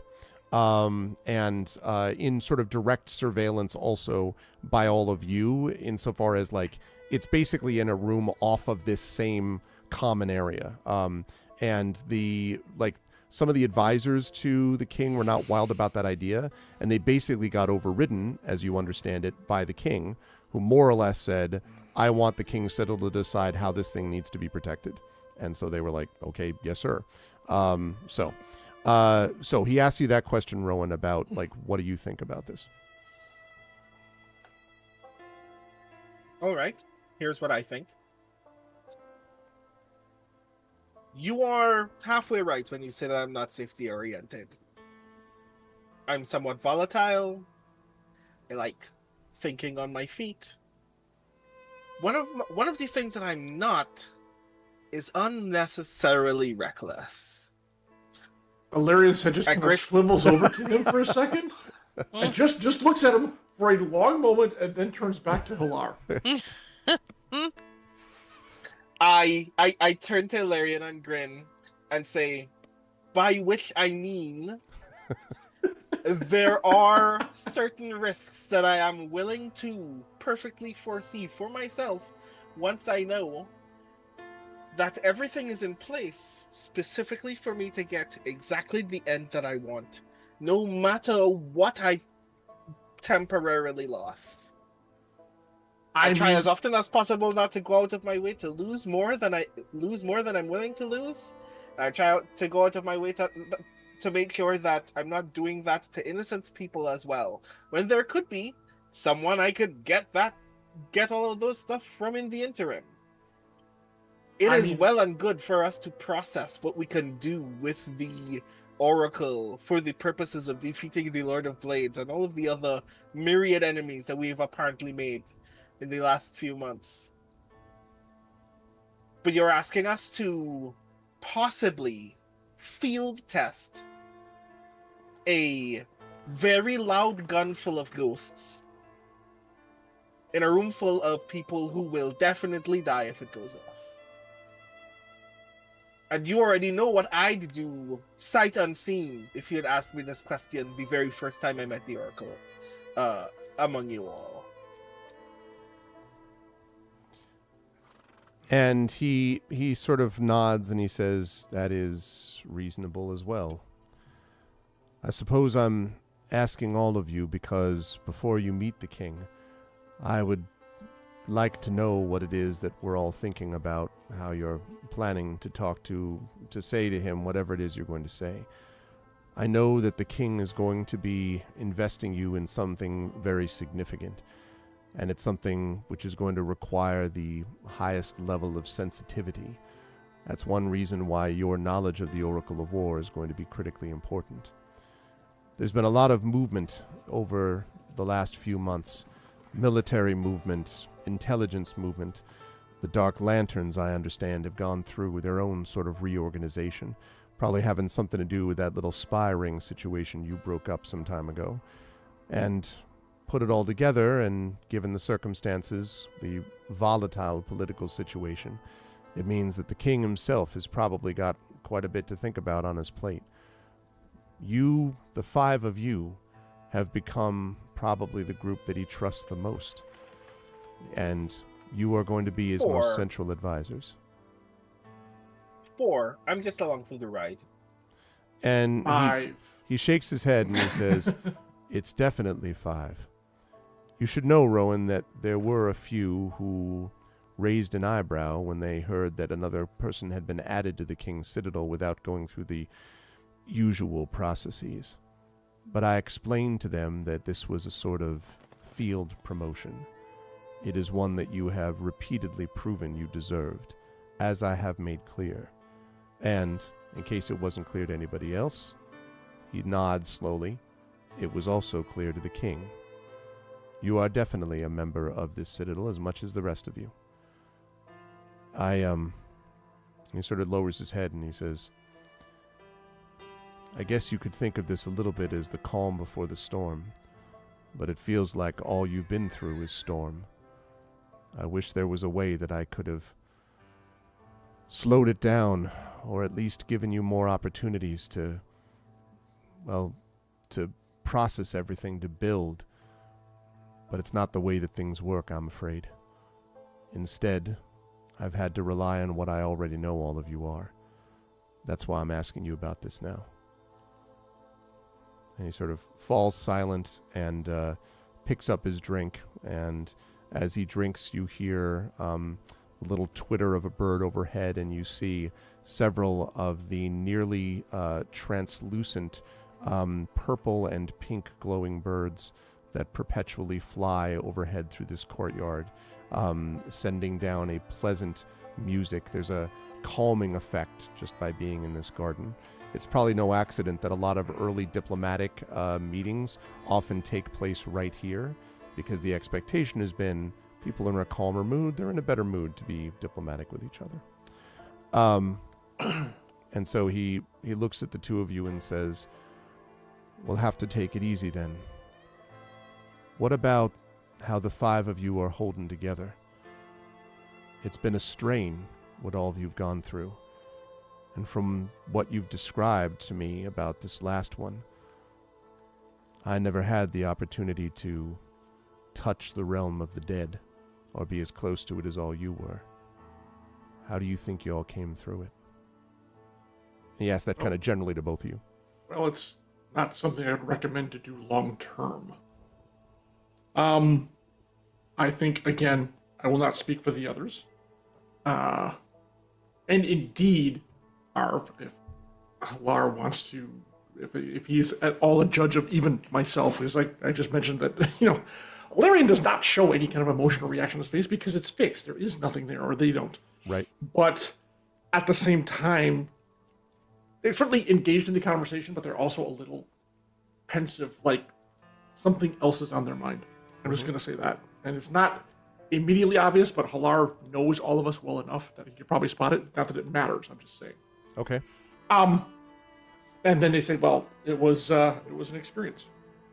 Fortunately, we were able to accomplish what we needed to with the Dream Weaver? Eater? Which one? I can't remember. Dream Eater. Eater, thank you. And we're able to accomplish the mission, which is our primary goal. Others of us, but again, I will not speak for them, have, I think, been under more significant strain due to being forced to confront the past. Their past. Or a past they experienced and now is gone. And he nods and he says, I had suspected as much. Before I asked this of Rowan, you, Alarian, you're still managing then? And his eyes slightly narrow in that sort of slightly discomfiting way Hilar sometimes has, where he's kind of like, you know what I'm asking you, type of thing. Yeah. He passes insight check. And I regard him for a medium moment and then slowly nod. As you said, the strain on us, the responsibility we all shoulder, is terrific. It would tear apart, it would crush lesser people. All of us, and my eyes flick towards Rowan, I've done an amazing job of bearing up under the strain, knowing what is at stake. Knowing how many people, whether they know it or not, are counting on us to do what needs to be done. But that does not come without cost. And the cost is heavy. But yes, I would say, overall, I am doing as well as can be expected for the circumstances and what we've been through.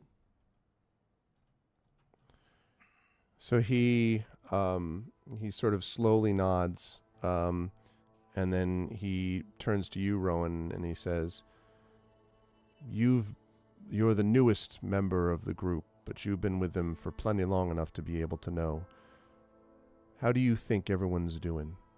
Hanging in there with each other, I mean. So, while Ilarion was talking, before Ilarion called my name, the very thought of Halar asking that question brought me back to having briefly been dead. You're not gonna do a Spock. I've been dead before. So, like, there is this brief flashback of Rowan running in this, like, empty whiteness. Yeah.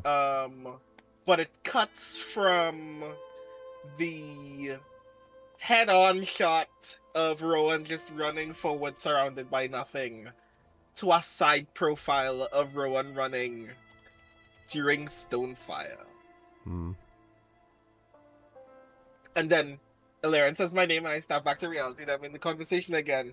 And then when Halar asks me this, I go, you are very fortunate to have essentially lucked into one of the most efficient crews that I've ever seen in my entire life that is incapable of being dishonest or unnecessarily violent to other people, which is good. This team is a very efficient machine to the point where there are things that I can trust will always happen. And I think that as a result, we are very good at doing the thing that you want us to do. If you think we're not slowly building rust, which I imagine is the question you're asking, where's the rust growing?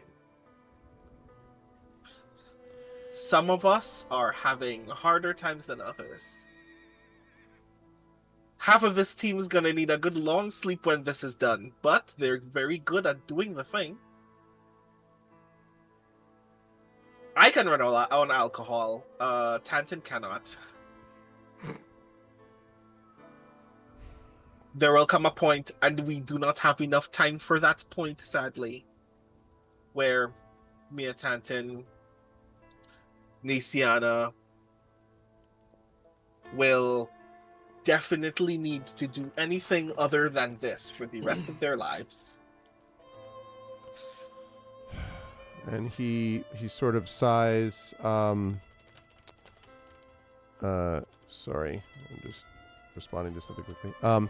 He sort of sighs and says, "It's my hope that we get to the stage where we can leave all of this behind. Of course, well, most of us didn't sign up with the expectation or the guarantee it would happen.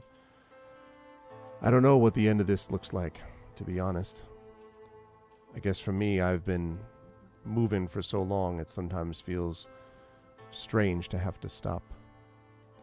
And there are other considerations." I'd actually like both Ilarion and Rowan to make an insight check here, please. Woohoo! My new insight rating, thanks to the proficiency bonus. Big numbers. 17. That's decent for me, so Okay. I'm not completing too much. 17. I wanted to do a thing, but I'm just going to make a straight insight. 18.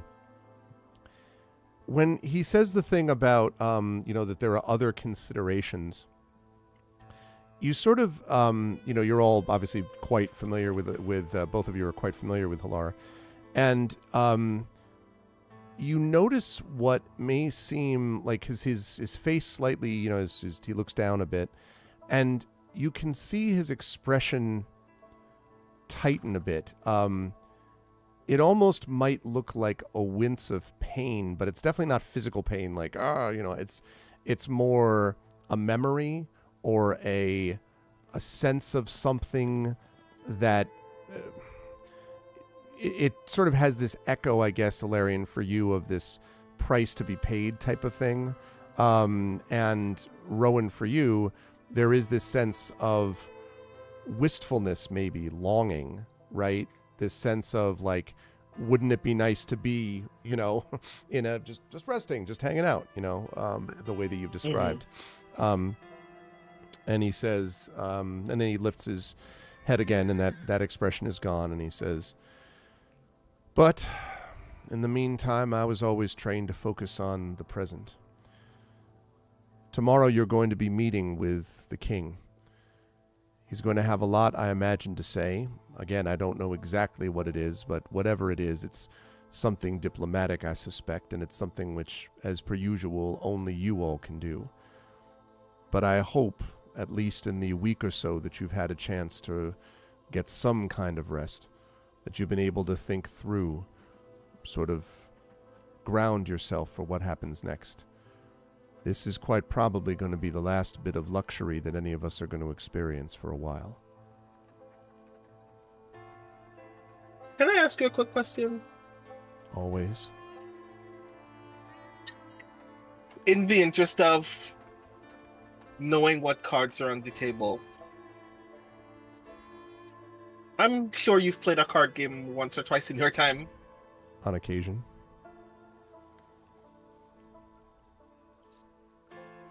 In a trick-taking game like Bridge or All Fours, there is obviously that point where it's good strategy to call the trump suit early just to see what's in your opponent's hands. Maybe they have an ace or a king that you'd like to get out of the way very quickly before it becomes troublesome for the rest of your game. There may come a point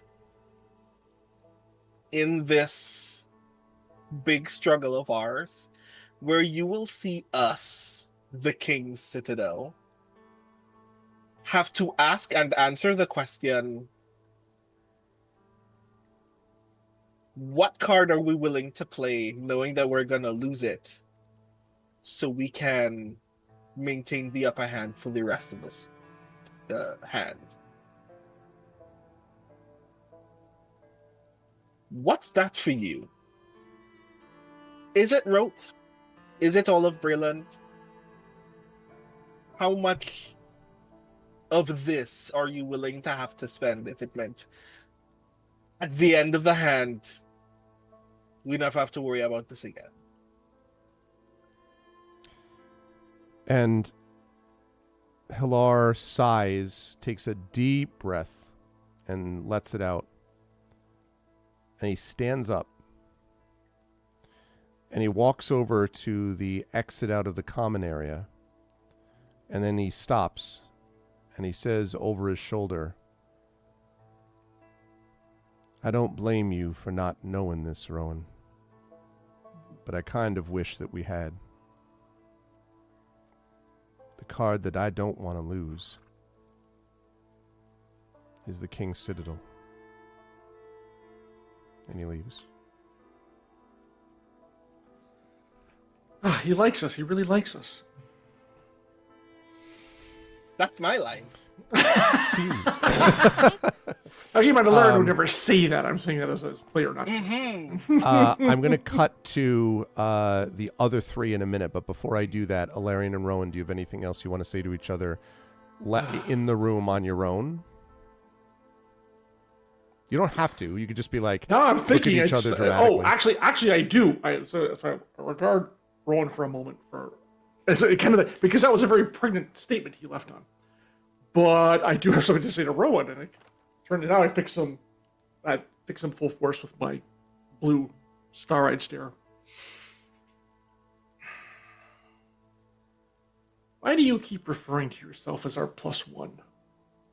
You have been through so much with us. You have sacrificed. You have bled. You have nearly died more than once. Sometimes not even of your own choosing. And yet you still hold yourself apart. What is up with that?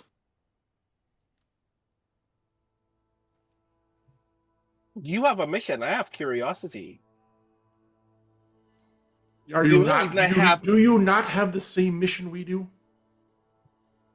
To literally save this realm from an evil that has not been seen since the last war? Is that not your mission too?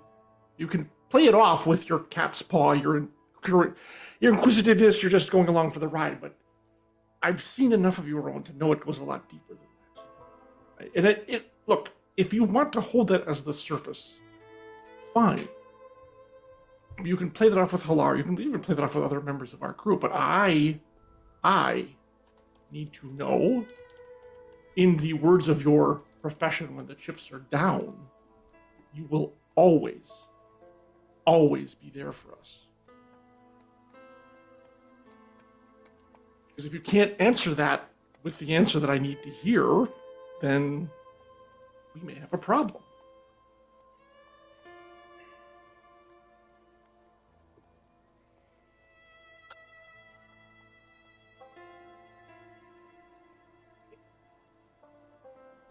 Here is what I think is the truth, because I will admit that I've been lying about this for so long I may have actually forgotten. All right. Ellerin, of course, just stares at you, Blake, steadily.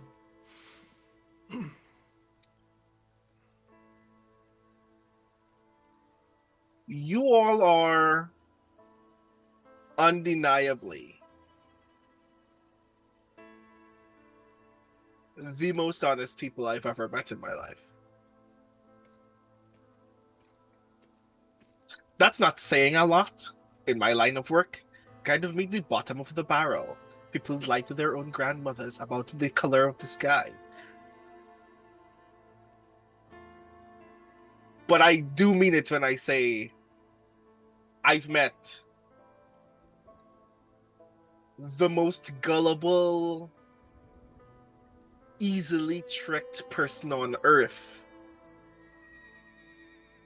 And you all are more earnest than them, with the unique exception that doesn't mean that you put up with nonsense, but it does put you in the unique position of sometimes being in the room with people who obviously have arrowheads pointed at you, waiting to steal the precious box full of genies,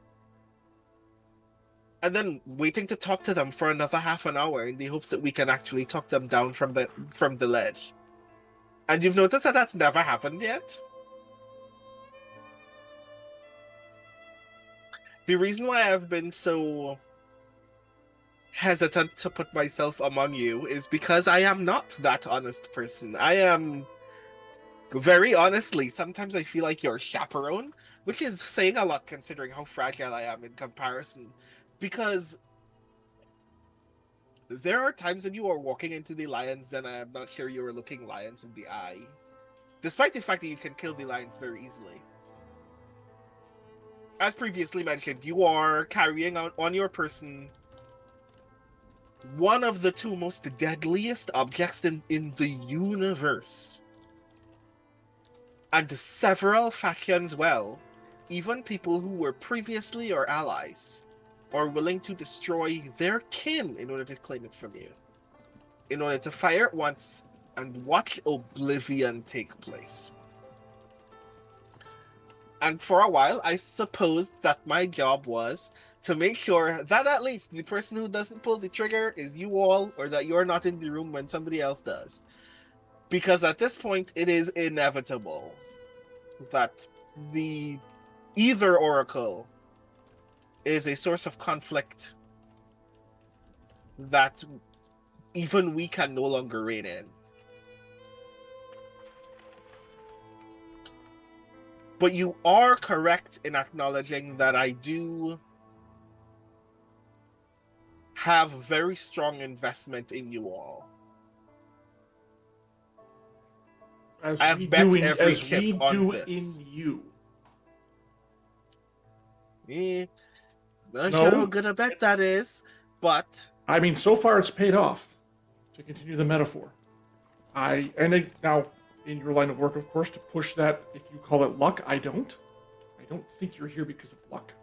I think I cannot necessarily ascribe it to fate either. But let's face it: if you didn't wish to be here, of course, if you held yourself apart, you could just as easily leave, and yet you persist. So somewhere inside you, beneath the devil-may-care gambler exterior, this is obviously touching on you more than maybe you care to admit, which again is fine. You can hide that under whatever veneer you wish. But our trust in you has never been misplaced since you first joined us, which is good. I wish to ensure that it is not misplaced going forward. I believe it will not be. I believe we can trust you to see this out to the end, because the end is coming. And it will be more terrible than any of us can ever imagine. I expect if you've come this far to poke your curiosity, you're going to want to see how it turns out. And then what, if anything, you can do to influence that.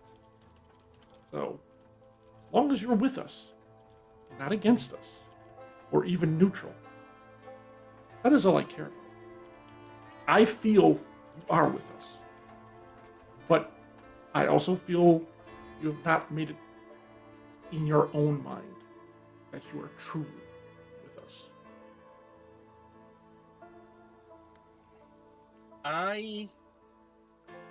I'm with you more than any other team that I've been on. If that is the answer that you're hoping for, I don't think that it is. I will say this. That is cold comfort at best.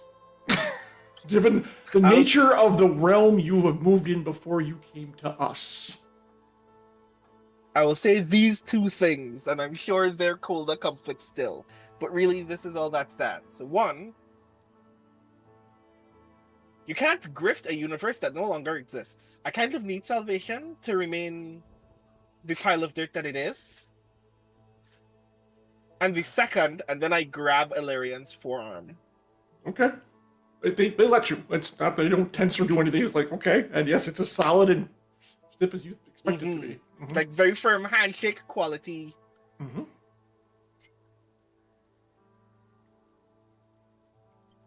The code is what it is. You don't con honest people. You all say that until the final bet, we're making sure that this god-forsaken continent continues to exist. I agree with you that the Lord of Blades is as rotten as it seems. I've seen the quality of the enemies that you've already made, and it, in my line of work, is a testament to your own code of law that you make the quality of enemies that you do. And I would like to get to the point where we no longer see young people tear themselves apart in the middle of the street because we have a wooden box in our possession. And I don't trust anybody else to do that than you four. So I'm asking you all temporarily to trust when I tell you that you are in a room full of people who are going to kill you for the wooden box and that we should no longer be in this room. So when you took Illyrian's forearm, I didn't grip yours yet until you finished. And this is metal arm, by the way, so I can't even really. No, but you will notice when it does. But after you finish saying that, that's when I take. So it's for doing the forearm clasp kind of thing. Mm-hmm. Well, the one thing I have never ever. How do I want to say this? The one thing I can always count on is that you will speak your truth. And to be fair, and I know you don't say it that it is an insult to us, that how you describe the rest of the group. They have their deceptions. They have their hidden, whatever you want to call it. All of them do it in some way, shape, or fashion. But overall, we know what our mission is. We know what we've been charged with, and we know how we want to accomplish it. That said, of course, every group needs a Rowan, for lack of a better description. Someone who is more comfortable with the, shall we say, the seamier side of whether it's diplomacy, the streets, or whatever. Someone with and I'm not saying we don't have a clear-eyed, but someone with a more pragmatic view of events that you have brought to this group. And we could not have accomplished what we have done so far without you. I want to be very clear about that. It would have been some things maybe almost impossible, but certainly at the very least, much, much more difficult. So, I do appreciate that you feel more close to us than any other group you've ever run with. But again, that is not saying a lot, given your profession. But I will accept that. And I trust that that will continue to happen as we move forward. I look forward to it continuing up until the point when I am no longer of vital need to you because we don't have to think about this job anymore. Although, if you're ever in the business of bodyguarding, or maybe what some of my colleagues would typically call physical retrieval, I can think of several crews that could definitely do with someone of your type. But we can have that conversation after you save the world. In the interim, I should remind you that, of course, you know what this means about the interaction we're about to have with the king, right? What? That my job is to not trust him either. And I make my way out of the room.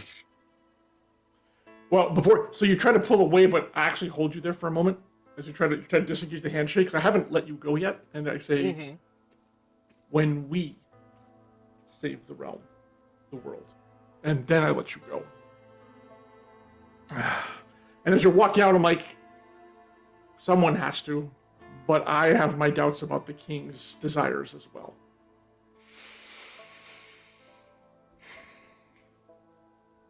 Then let's make sure that the king doesn't shoot the box either. Exactly. Oh. I guess this means that we both head out. Yeah, well, exactly.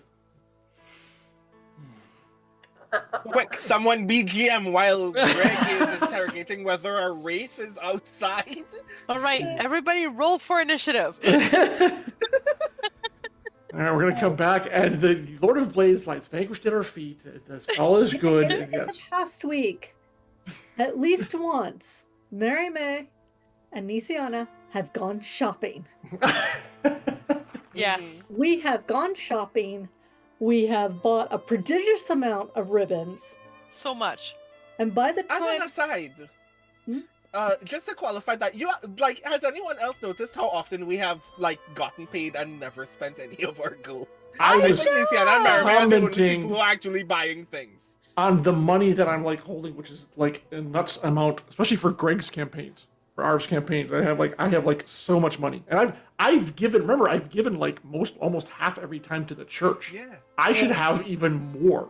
I can buy so much ribbon Rowan with that has money, though. Fists full of gold, and is apparently more sober than I imagined when I made him. It's hasn't stopped to buy alcohol once. Well, he'll just start Maybe his own. That's what I do after this conversation. I go to the nearest tavern and I black out for 4 hours. Except they have room service; you can do it for free. So there you go. That's right, true. I can. Yep. Oh my god, I'm just never gonna spend this gold. Am I gonna turn this gold into bullets? Arv, everything okay? Yeah, I think so. I don't. Apologies, Did chat. you defeat the wraith? There's some weird. I can't tell if it's construction, but there's beyond, not maybe a block or two away. There's sort of fairly good sized. It's much brighter than it ought to be, and it looks to me sort of like what you do when you're doing construction late at night on a road or something like that, like on a highway. My guess is that that's what it is, but it's a continual sound and it's pretty loud. It's not like planes circling overhead or anything like that. So my daughter was a little weirded out by it for understandable reasons, and I could hear it even through my headphones, and so I was like, I don't know what that all is, but I better go find out. So anyway, I have at least ascertained the fact that I was doing that, and then a few people drove by in a golf cart singing drunkenly like a normal Saturday night. I was like, all right, so I guess I guess it's not mostly normal. Yeah, exactly. I should have been like, hey, if you all could tell me, and they're like, roll out the barrel. I was like, okay. So anyway, my apologies for being away from that. I don't like doing that. Sorry. So the Lord of Blades lies dead at our feet. Yeah, sure. Yeah, right. The realm is saved. We are heroes. It's all Yeah, good. So while you were gone, we just kind of wrap things up. Turns out one of the cushions was Lord of Blades, and just like, No. He fell through the skylight. The birds Yes. flew out. yeah, sure, very exactly. dramatic. And then we just- Yeah, no, very impressive. It was not Rowan in the golf cart. No, I don't think so. Okay, so assuming I was immediately gonna ask, is that golf cart even road legal? If you're in Florida, yes. Arguably not in my neck of the woods. Sometimes I guess. Yeah, we have wrapped up our. Okay. Rowan and I. We did have a little bit of a last bit of a conversation while you were away, but it's all good. Okay, good. I apologize again for that. All right. Well, so I want to shift the scene then to I would say maybe an hour or two later. And Hilar is now sitting in the same common area that we've mentioned, but now we see Merime and Nisiana and Tanton are there. And Tanton, I want to say that assuming that you want to do this, you don't have to, but assuming you want to do this, you would have had the time, aided even by the king's own artificers, perhaps several of them, he has his own on staff, which although they are part of the House Kenneth, are technically like, the royal artificers that answer to him. Like they're in the house, the House Kenneth, but they are his specific ones. They'd be able to aid you in this if needed in constructing a new version of Spanner. So you could be putting the final touches if you wanted. Again, you don't have to, but if you wanted to have Spanner restored in the new and improved Spanner form, you could be finishing the finishing touches on that. Up to you if you want him like here as a part of this or not, like in this thing.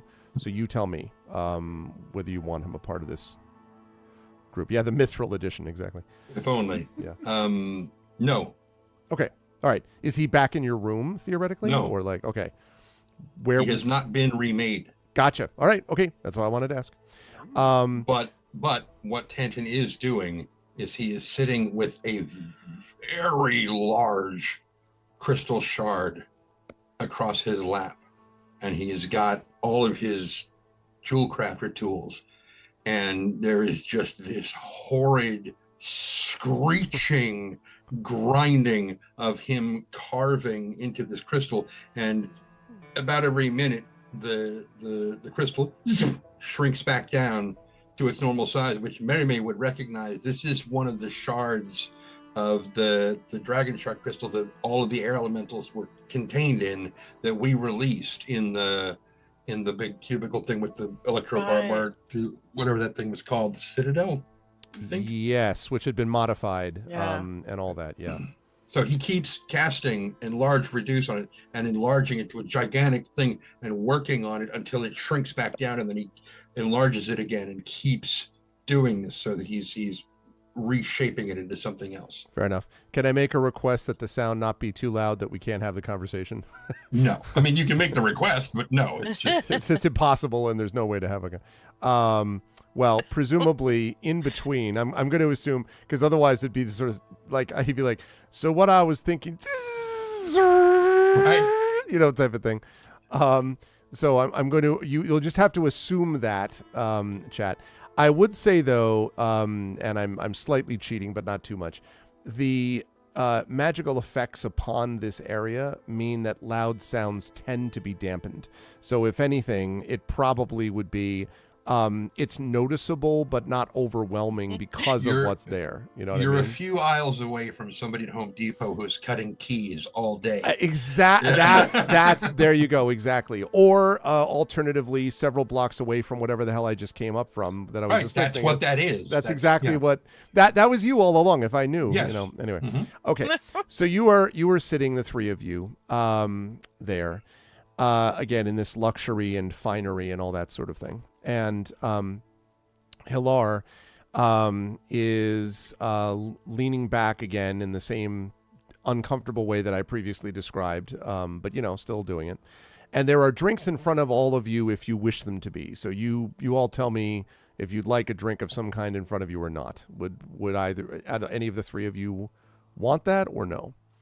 The question is, can Merime and I have gone ribbon shopping in the last week? Oh, I was going to say absolutely. Like, in fact, if anything, Rote is the selection is not as broad, but the quality level is just, So I don't these have a are drink, ribbons, I have, royal ribbons, okay? Ooh. I have ribbons, so I am plaiting them and weaving them and just doing stuff with the ribbons.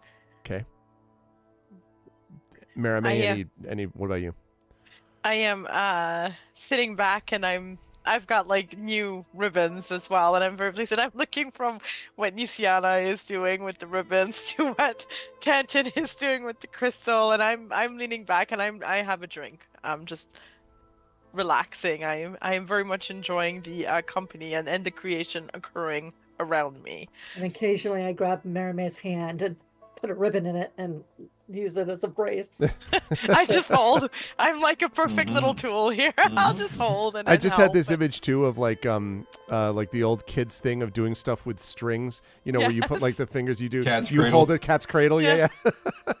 I used to get a book from the library way back when I was a kid that had like all of these different cat's cradle things that you could do. And like, oh man. Anyway, Yeah.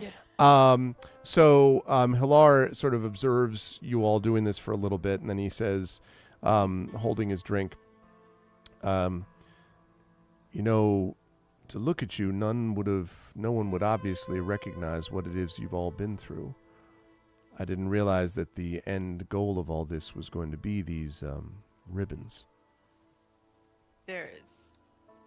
Nisiana just kind of glances at him, smiles, and continues plaiting and weaving something. I don't know. We're going to be a 9-braid circle thing.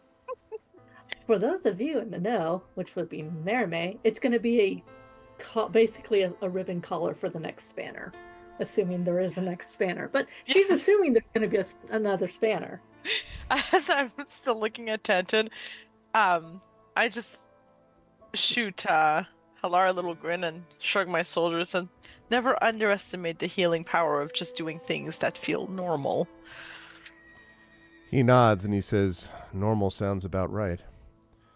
I wanted to ask you actually about that. Well, about how we're going to try to keep things normal as we can. I talked to Rowan and Larian a little bit about this a couple hours ago. You're going to be seeing the king tomorrow morning, as you know, and I don't know exactly what he's going to be asking you, but I know that it's got something to do with some big diplomatic thing. I haven't been able to figure out exactly what's at the root of it, except it's a big deal, and you all are the ones that he trusts the most. And at some level, it's going to involve the Oracle of War. I wanted to ask you about it. The Oracle is... Even now, none of us really understand the full details of what it is or how it does what it does. But I know that for you, and even a little bit for me, it's been as much of a nightmare as a dream scenario. The question is, it seems likely that at some point we're going to need to use it. It'll be the only way to get an understanding of what the Lord of Blades is planning to do.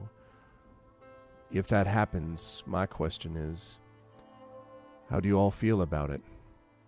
You all know how dangerous it is, but it may be that we need to skirt the line of danger if we're going to save Brayland and the rest of Corvair.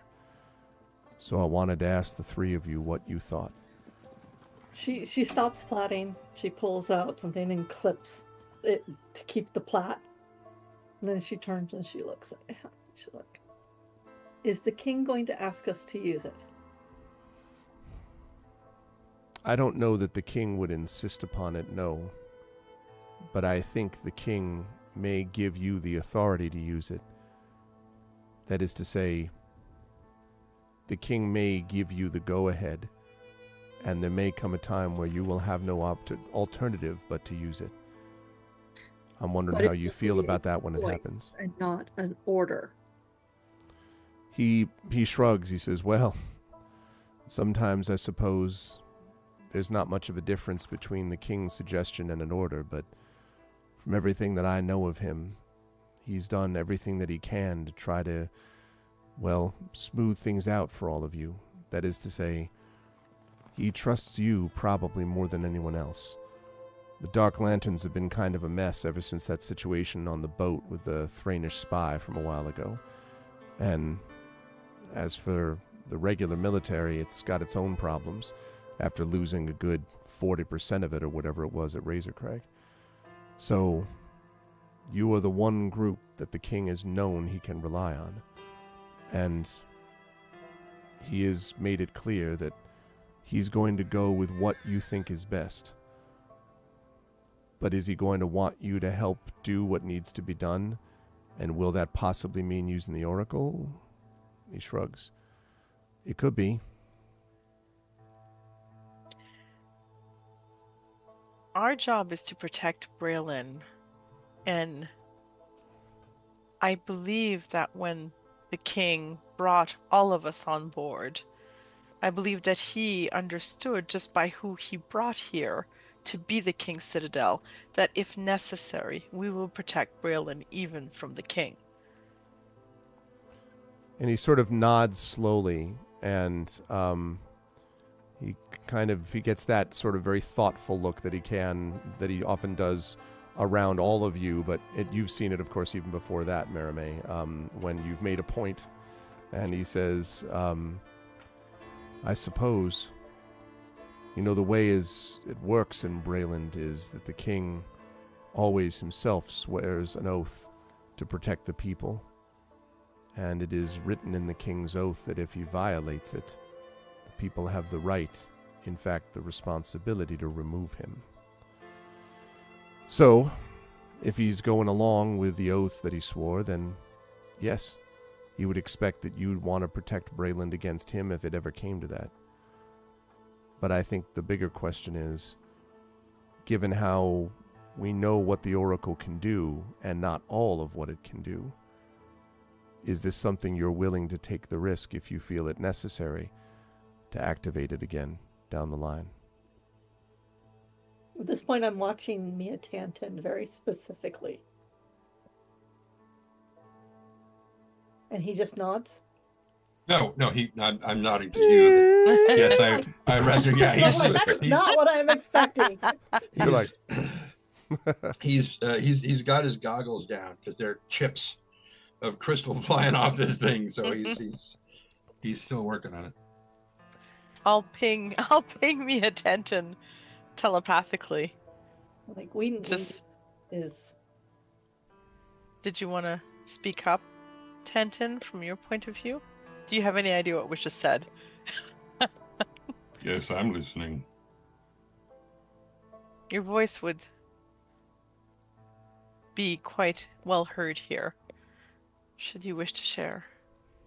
And the grinding stops, and he picks up the crystal and kind of turns it back and forth and twists one of the lenses on the thing to kind of magnify the thing. He's like,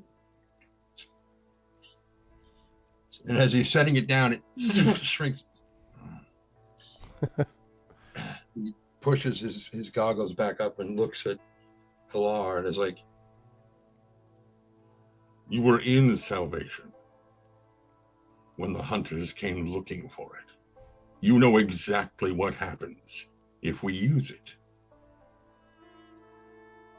The only way that I would ever even consider the possibility of considering the possibility of using it is if there was beyond no other option. And I don't mean about Brayland. I mean the entire world, because these people are not going to stop with the borders of this nation. They are going to come, maybe for Brayland first or last, but they're going to keep going until such time as either the Lord of Blades has turned everyone into something like him and killed everyone else, or the Emerald Claw has killed everyone else and made them into something that they want them to be. You know what the Oracle will do if we use it. You've seen it. Only now more people know about it.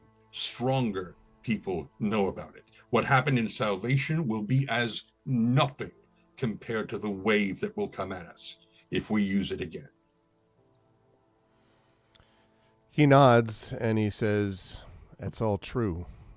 And that's the question I was going to ask you, Tanton. Now that you've been around it and you've seen the people's reactions to it, you are by far the greatest artificer that I know and you've probably outstripped even the head of House Cannith at this point. What exactly do you think this thing is? All of it put together. Is it a cursed artifact? Is it a tool that's been corrupted? What do you think is going on in its guts? Since we can't get to it yet, we have to take educated guesses. You have the best education that I can imagine to make the guess.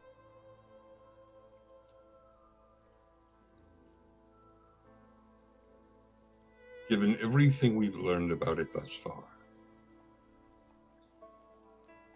this thing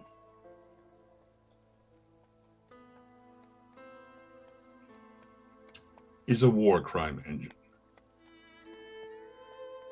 And whoever is controlling it, it doesn't matter whether their intentions are good or not, it will eventually corrupt the best of intentions to its own designs. It is, by its very name, the Oracle of War. It was not designed to create peace. Every time you use it, you will make it worse. If you want peace, we figure out how to destroy this thing permanently. There's also the fact that it's connected to somehow to this Oracle of Bones that the King of Blades is looking for. You activate one, you may set off the other and give its location away. So it may give Lord of Blades exactly what it needs.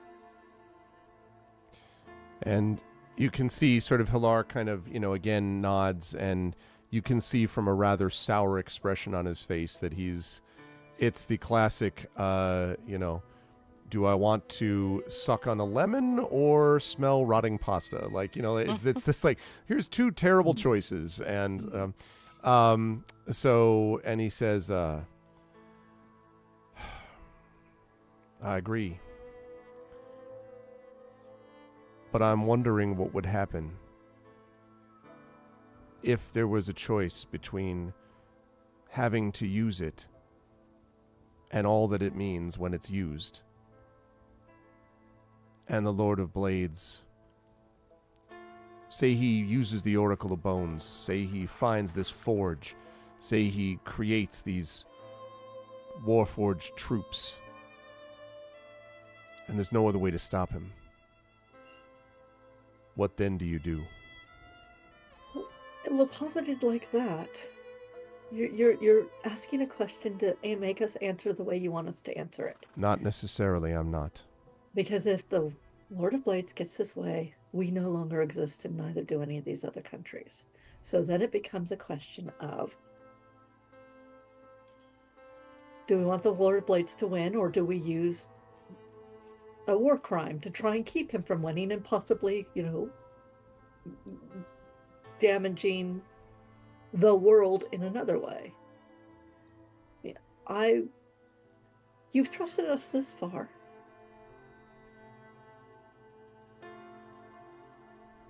We cannot answer your question until we're into that situation.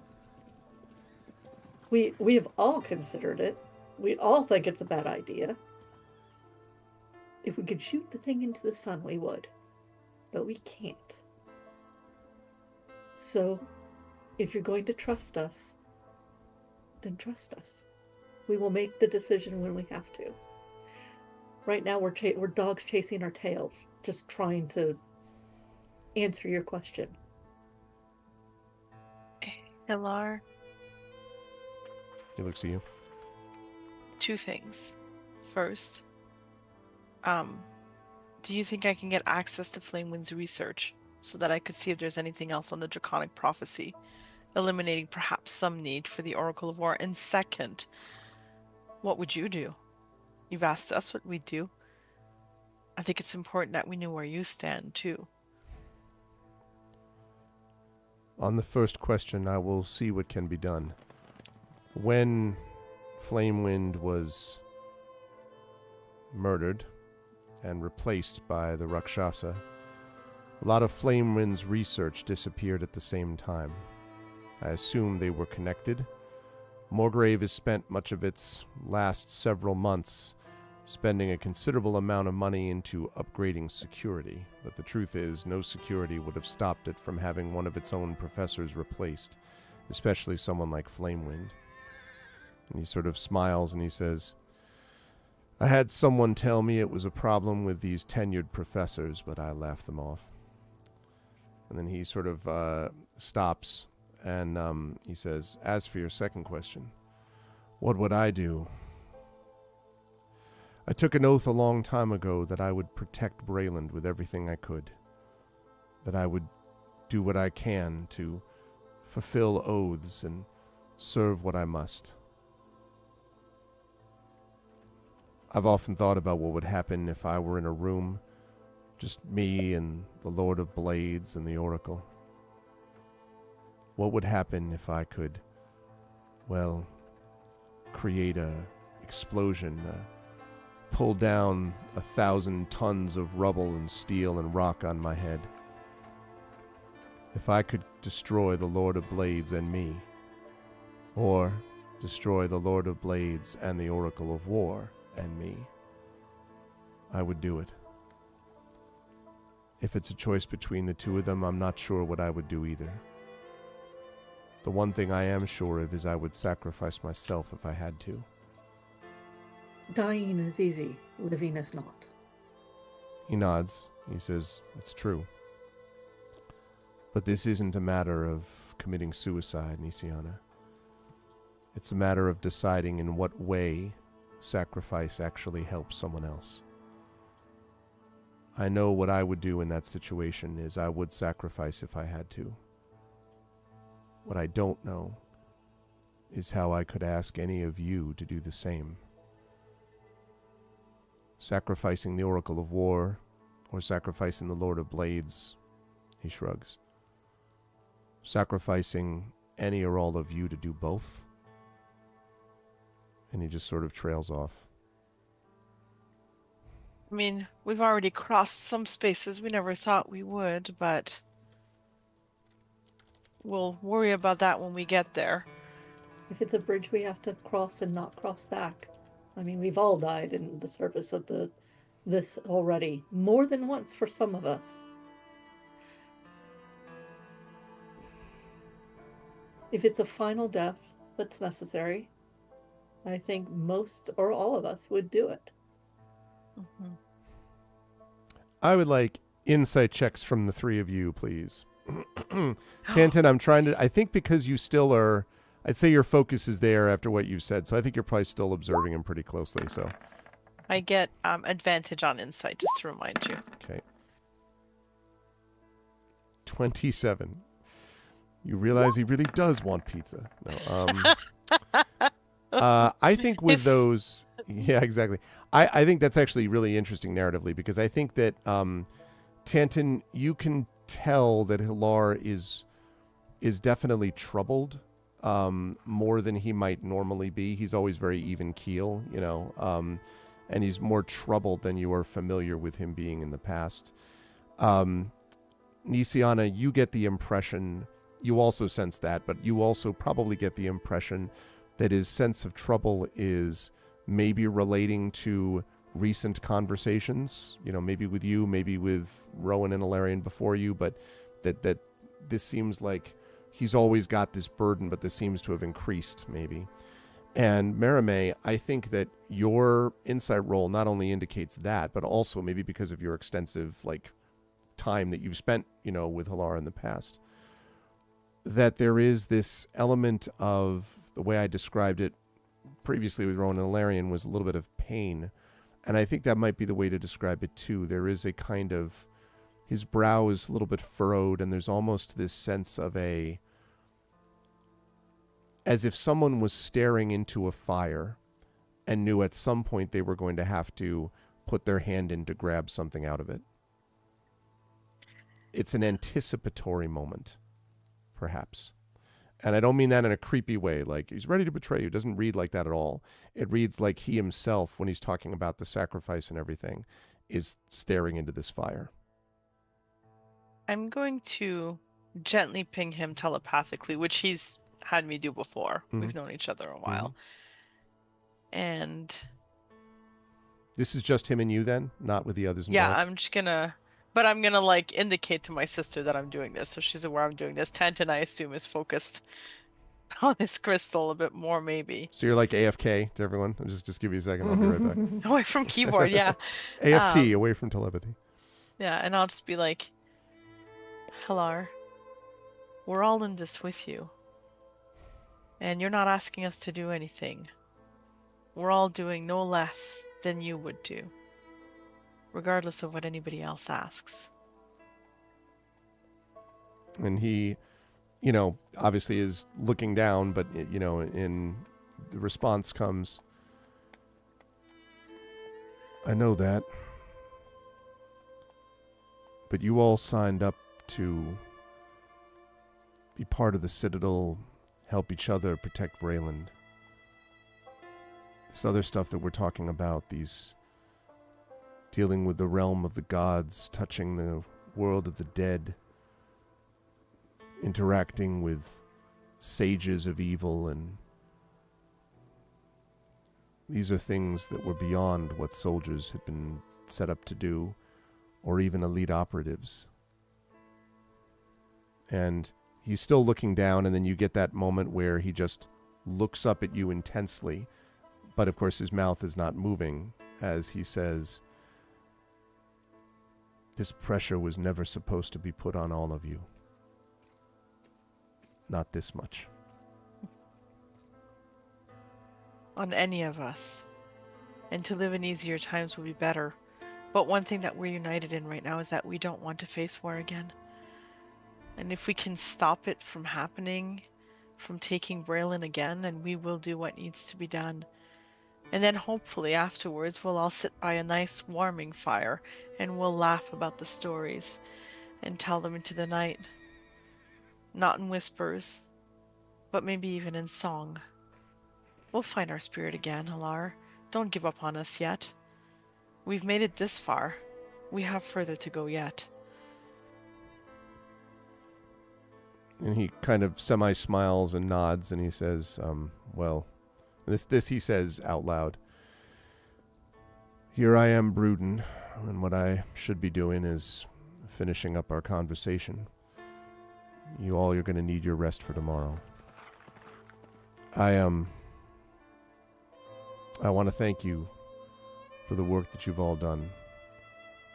And I will continue to do what I can to make sure that all the decisions that get made are ones that you have full control over. I guess there was a time, when I wasn't involved with the Citadel. There was a time when I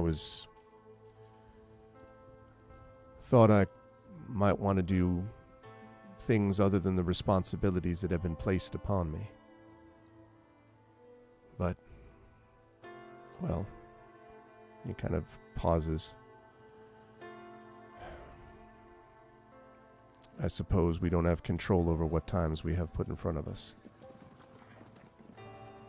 I just, I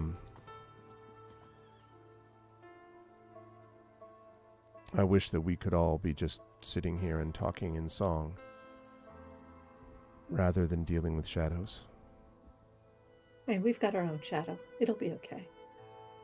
He nods. That was the last question I was going to ask all three of you. What? How do you feel all of you are doing and working together? The three of you, Rowan, Alarian. How are you Eberron feeling together? sent me to them directly. I have talked to my God. I have no doubt about anybody in this group. Even Rowan, who thinks he's too much of a bad boy to be with us. Too cool for the Citadel. Suddenly a spotlight shoots on the shadow where Rowan has been standing. I'm just kidding. Wearing a silver, like. Yeah, exactly. Yeah, It will be okay. One way or another. I think we're only growing stronger. Oops, sorry, Because Luciana. it doesn't mean it's going to be easy. He looks at you, Tanton. What do you think, Tanton? A chance to work in peace, not be on the run, not have the weight of the world on one's shoulders.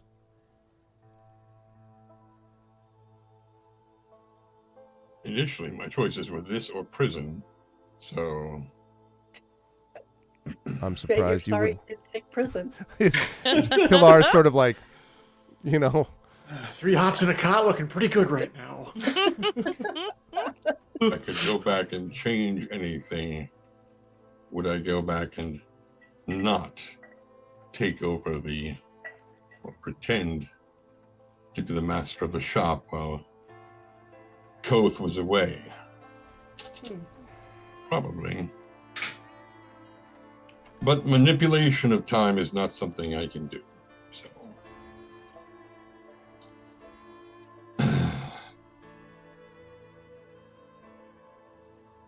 what do I think?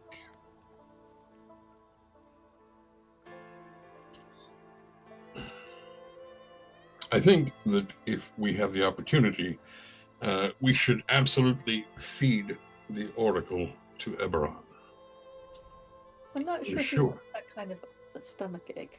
Well, if anyone could destroy it, aside from what Soul Ring told us was the method by which it could be destroyed, the only other thing I could think of would be to have a god eat it. I'll ask. Never know till you try, exactly. Complete straight face. Okay, I will ask. An orb of destruction, but who knows what would happen there.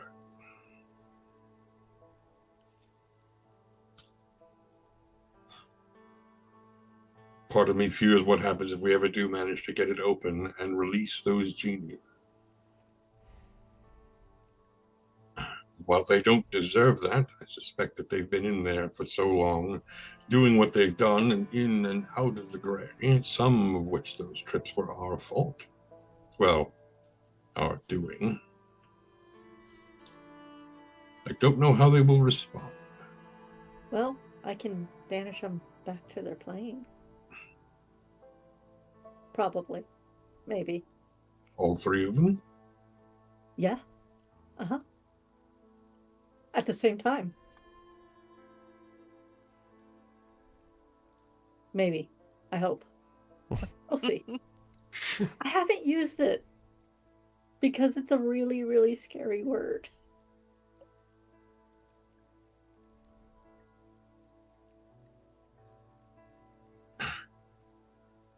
I can easily see a situation where not all of us come through this. And even if we do, even if I do,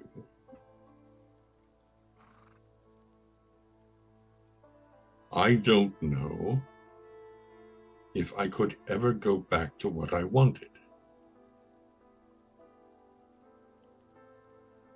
There are things which sour the soul in such a way that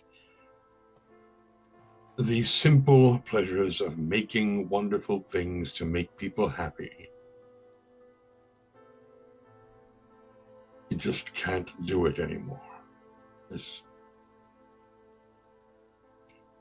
too much.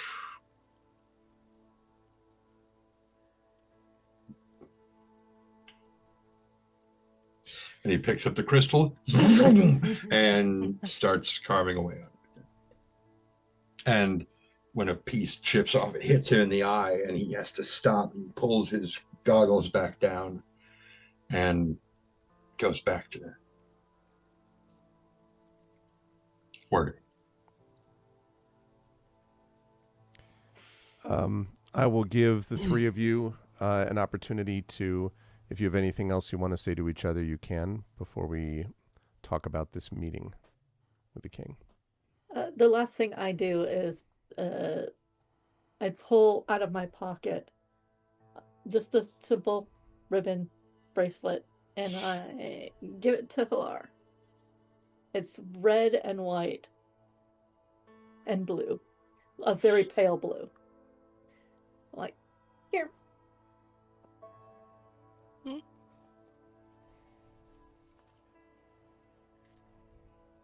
I just smile at what she just did. And then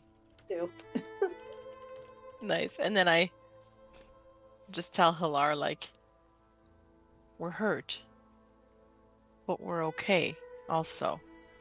And we might not make it, but we're fighting the right battle. So we'll make it in a way. It's okay, Hilar. Do what you have to do, and we'll do what we have to do. Then I wish you a good sleep and a good rest. I am going to be, at least initially, not in the conversation with you and the king. I've got some things that I have to attend to here in Rote, and to sort of set things up for whatever it is the king wants you to do next. But after you get done with the meeting with him, well, I would definitely like to hear some of the details. And, then we're going to see what happens.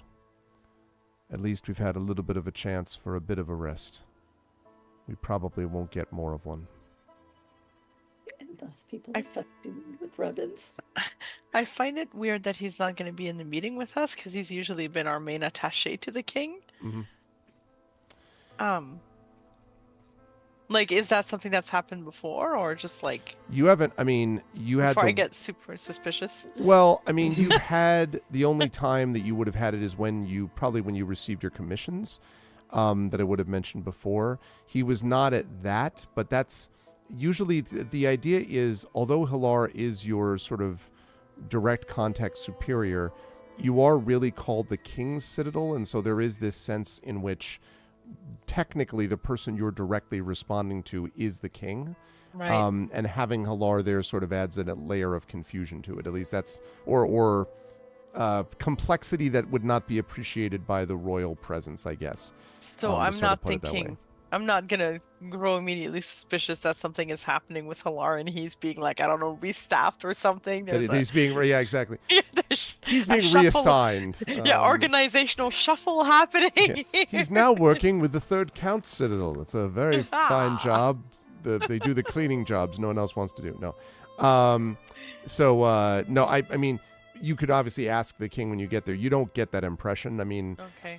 Listen, if it's true that the king is as high on the Citadel as has happened, and there's a reason that video is so long and there's so much description of all the great things, you all done a lot, right? So to that extent, one thing that we haven't talked about is Hilar did largely assemble this group. So, you know, he kind of knew what he was doing when he put the, 4 and then eventually the 5 of you together. And you've always gotten the impression, probably Merime most of all, have gotten the impression that this was a kind of considerable gamble, right? To have these people that, because on the face of it, you'd be like, this group seems rather disparate in nature and all that, but, he assembled a force that is the greatest force that Brayland has ever seen. And so he probably has some cred, you think? Okay, cool. Would be your guess. We then jump forward to the next morning. Crossing over to the island, you are escorted through the keep to the Great Hall, which is a vast chamber of log-framed walls and ceilings and open hearths. And sitting on a massive throne of stone and wood is King Borinel, the ruler of Brayland for nearly 4 decades. He is bearded and has shoulder-length gray hair. He has ruled Brayland with strength and wit, for 37 years. And you also know that Borinel in his youth was an adventurer. He is well loved by the Braylish people, but he is now also in his 60s, and although still a robust man, he's had these last few years have aged him considerably, probably for obvious reasons. And although he has a number of children, the scuttlebutt is that none of them have really proven that they're capable of succeeding him in the same way that you might expect, or the same way that you would have hoped, I should say. To the king's left is a man of ample build who is dressed in flowing sky blue silk robes. And at his right hand there is a gleaming warforged in a gold cloak. Stretched out lazily on a rug in front of this roaring fire are two large muscular tigers with white and black stripes and wicked claws. These have been also King Bordenel's companions since he was younger, and he has raised these tigers. And the king sort of nods as you enter and pay your respects, and he stands and says, "Welcome to Broken Blade Castle. I've heard good things about you from my many eyes and ears across Corvair, but none better than what you have represented. I am grateful that you are here." And he sort of pauses and says, as he sits back down, "I am curious. There's been so much that's happened and gone on. How are the 5 of you faring at this time?" You hear a slight rasp in his voice, but again, it's this strong, he's still a strong, vibrant guy. I'm kind of in the back of the group since I am the tallest, so I'm just going to let someone else take the...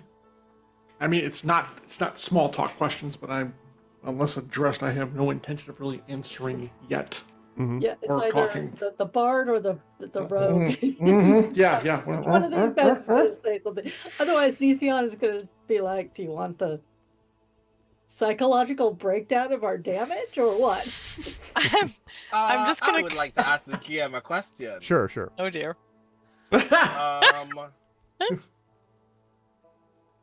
What check should I make to determine whether the king recognizes me? Oh, insight. I have picked his pocket at least once before. Okay, so insight, yes. I'm waiting to see if Rowan, just because I'm deathly curious what he would do. But if he doesn't step up, I will step up and answer the question, like within seconds. But Okay. in Nope. 12, you're like, I am possibly. I am definitely going to Tides of Chaos for this, for no Okay. other reason than because I just want to see where this goes. Okay, fair. I'm going to make another roll. And then I'll come back to that, mermaid. 16. So I'm curious, Rowan, what's your greatest fear on whether he does or does not recognize you? Like, are you afraid that he will recognize you or that he won't? I'm Rowan, for Rowan's sake, is curious one way or the other. I've been thrown out of Nicer royalties. palaces than this. Yeah. This has happened to me more than once before. It's just a Tuesday. But I do not want this to sabotage the rest of the group whatsoever. yeah. Like, our goal is being accomplished here, and I would like to help them accomplish the goal. I would neither like to sabotage that goal nor be left out in this meeting. So the image that's coming to mind is the sequence in the Fellowship of the Ring film where Frodo and the rest of the Fellowship are speaking to Galadriel and Celeborn in Lothlorien. And there's a moment where Galadriel, played by Cate Blanchett, is looking off to the side and is sort of like, da-da-da-da-da-da. And then meanwhile, there's like this telepathic connection with Frodo where she's like, "Welcome, ring bearer, one who has seen the eye." And like the eye, like it zooms in on the eyes. So that's the image I have, Rowan, is that like the king is just like, blah, blah, blah, and looks at you, like it gives you the eye look. So you're like, you don't know if that means that he recognizes you or not. But it does feel like it's a pointed glance. Anyway. But he does not say, "You thief, I will," doesn't do that. Seize him. What do they say in those Oblivion games that I've never played? Halt, you have broken the law. It's like, halt right there, criminal scum. Now here's so how I this take works. as- Yeah. So I take this as a perfectly good cue that I have not at all ruined this. My presence has not at all ruined this meeting for everyone else. That was years ago. I'm sure he's forgotten all about that. I don't know about years plural. Several months. I step forward and I go, my king, I am sure you're aware that I'm the least experienced of the crew that you have gathered so far. And yet, I'm confident that your many witnesses across the continent have already discerned the good work that they have done that I have also witnessed. We are as confident as we are curious that this meeting's goal is ultimately to determine what our next moves are in order to bring this final confrontation to a close. Suffice it to say that you have also heard of a great deal of carnage that has been wrought by not only our enemies, but by those who disagree with the course of action that we have taken, with the end goal of ensuring that we can see the end of the Lord of Blades tyranny. With that being said, perhaps it is respectful for us to insist we move to Act 3 and determine what actions we can actually take in this moment, rather than be busy with pleasantries.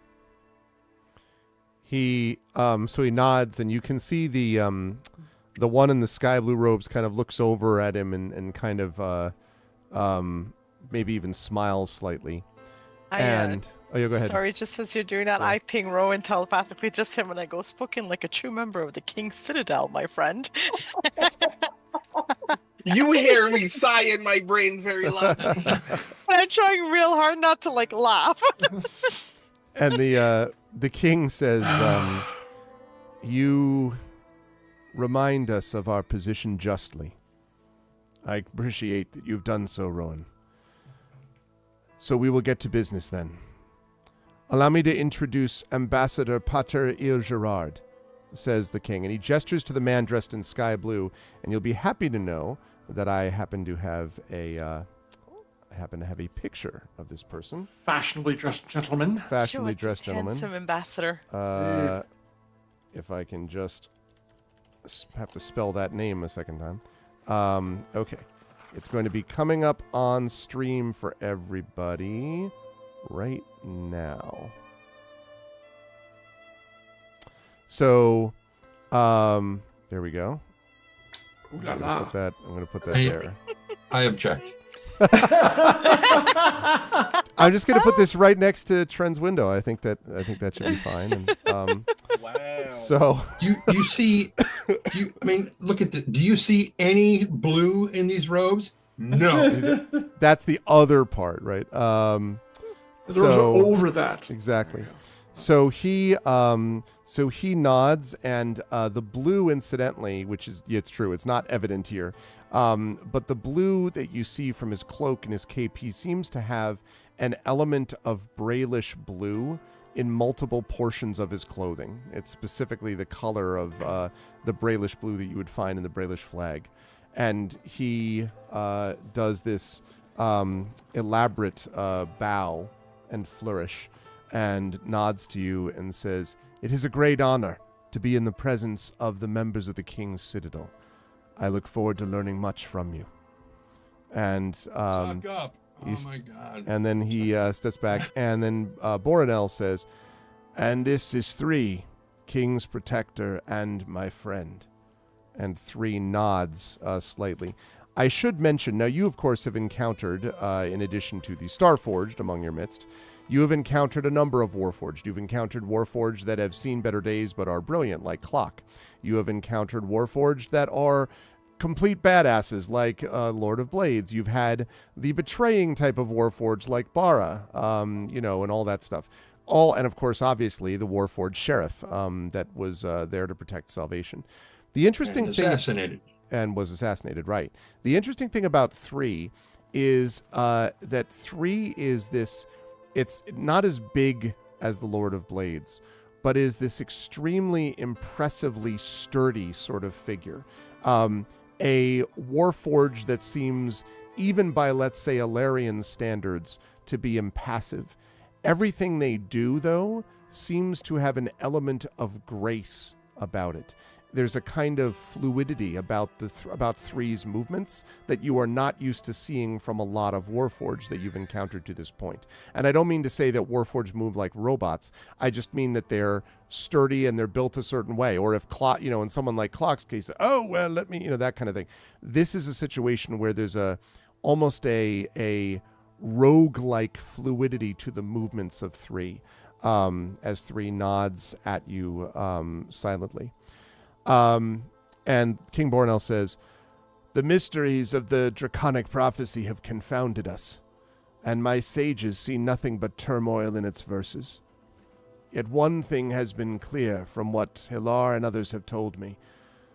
Your company is entwined with the fate of our realm, and indeed the fate of all of Eberron. Tell me, what can you tell me of the threat posed to Brayland by the Lord of Blades?" Now, I should mention at this moment that all of you with the Making Trouble Legacy event, which is all of you, do happen to know the details about what you learned basically from, Trezul and all that stuff about what actually the Lord of Blades is trying to do, trying to find this creation forge in the ruins of Making. You can at this point be at liberty to tell the king that. Actually, or as I said before, but now actually, Lorraine does feel compelled to speak up. Okay. And it says, that is a rather broad question, your liege, or my liege, I guess. Perhaps you should fill us in on what you already know, and we can fill in the gaps that perhaps exist afterward. And just to be clear, there's just the three of them and the two tigers. That's right. I mean, I'm already eyeing those tigers because one of them could be the Rakshasa, damn it. Exactly. One of them, like, any of their paws backwards. That's right. Their face shimmers for a minute. No, just kidding. But yes, just the five of them. Yes, that's right. Okay. When Ilarion speaks up, because I suddenly feel a bit of a shift, you all hear a little ping softly in your minds telling you that the link has been established should you need it. Yeah, and I immediately tell everyone, let's find out what they know first before we decide what we're sharing. And the king nods and he says, "Quite right. I should note that the group of us in this room are the only ones, with the exception of Hilar, who are aware of the extent of the threat. We have learned that the Lord of Blades is on the hunt, that he is seeking something which will allow him to create an army that could very well destroy us. We have learned that the Emerald Claw was helping him in this, although we are not clear whether or not that is a mutual thing or whether each one is trying to do it for their own benefit. But regardless, you have stricken them, from everything we can tell, a deadly blow. Your work below Metrol has meant that the Emerald Claw may have been strongly diminished, although not entirely removed. We do, however, believe that the Lord of Blades is close to finding whatever it is that he seeks. We do not know much about this forge or this thing that would make an army. That is where I was hoping to get information from you. If you know why or how he is intending to do this, or where exactly they should go next, it would be helpful in the mission that I am planning to assign to you."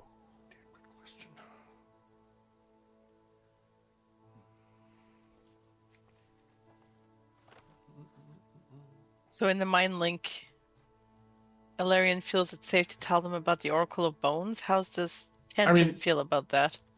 Because they already know enough about it that we can confirm that and thereby kind of help solidify our bona fides with him. Not that he doesn't trust us already, but the fact we can give him that information, I think, helps.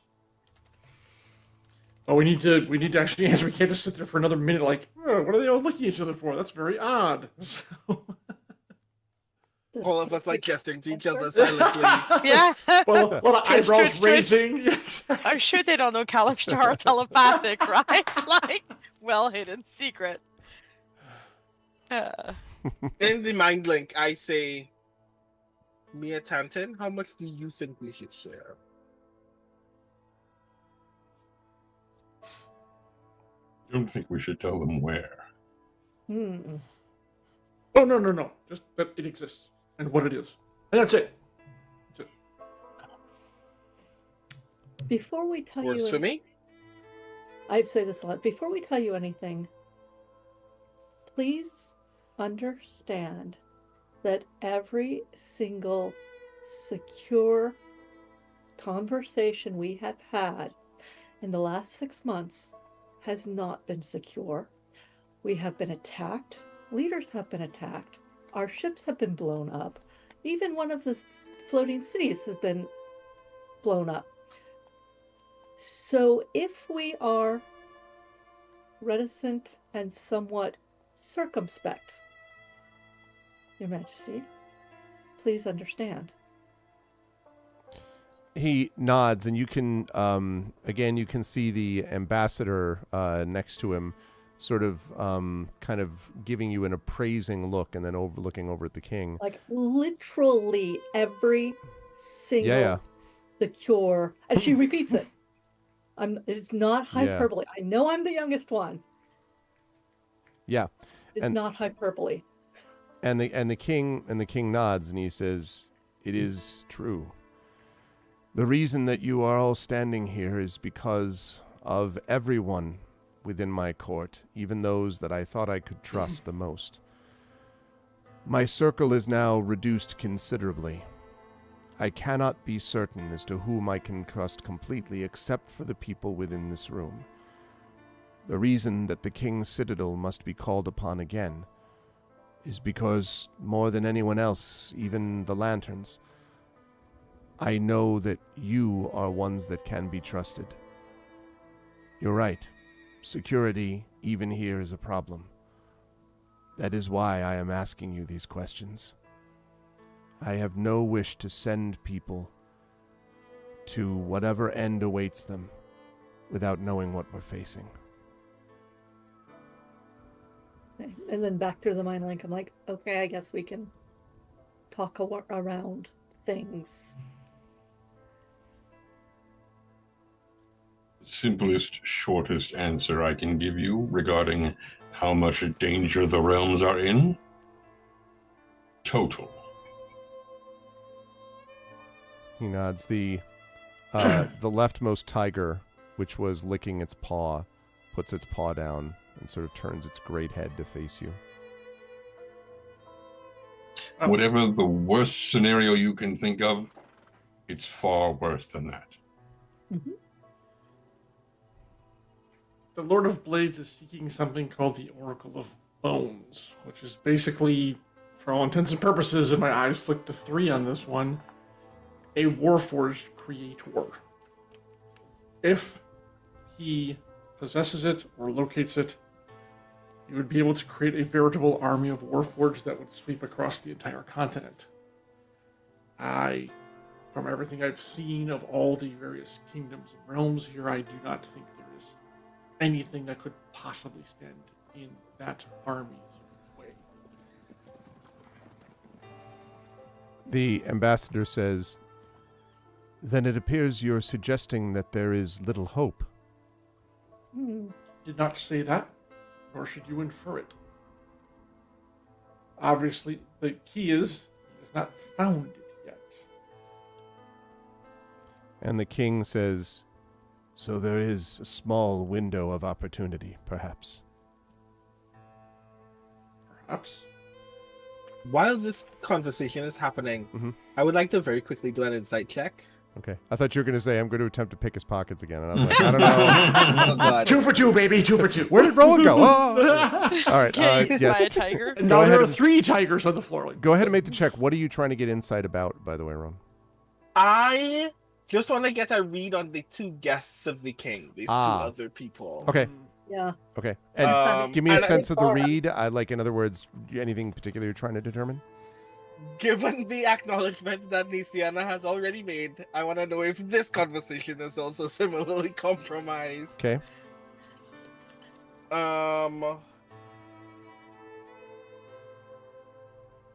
Right, and I'm going to Tides of Chaos, which means that afterward I owe you a Wild Magic Surge. Okay. And I imagine Arcana wouldn't help me answer the question of whether they are human or not, so I'm just going to do the insight. Okay. You owe one for the earlier Tides of Chaos as well? No, it's when he does the second No, one. that I was- believe. Okay. Mm-hmm. Right, so that's 19. Okay. So the two that you would say, the ones that are suspicious are the tigers. No, I'm just kidding. That's what I was going to say. I knew it. Just kidding. Open fire on the Rakshasas! Damn it. No, I'm just kidding. So 3 is, as is the case with many Warforged, almost completely inscrutable, Rowan. Makes very little reaction. Of course, their expression remains more or less fixed.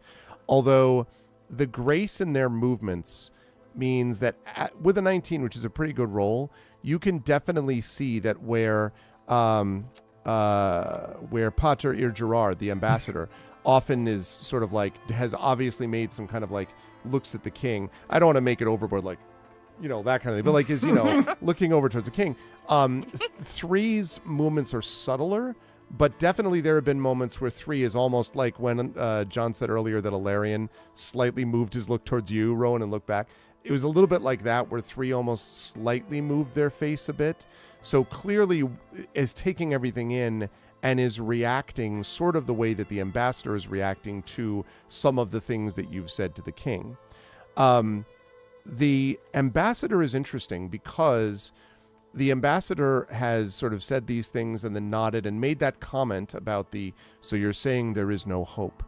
You notice that he has a tendency to kind of play with the rings on his fingers. As you look closer at him, you can see that he is extremely flamboyant. Speaking of ribbons, by the way, Merime and Nisiana, oh my God, this dude has some serious like hair tie ribbons that are like, that just legit. I mean, as good as it gets. Early 40s probably. He has light brown skin. He has this wavy dark brown hair and a neat close cropped beard.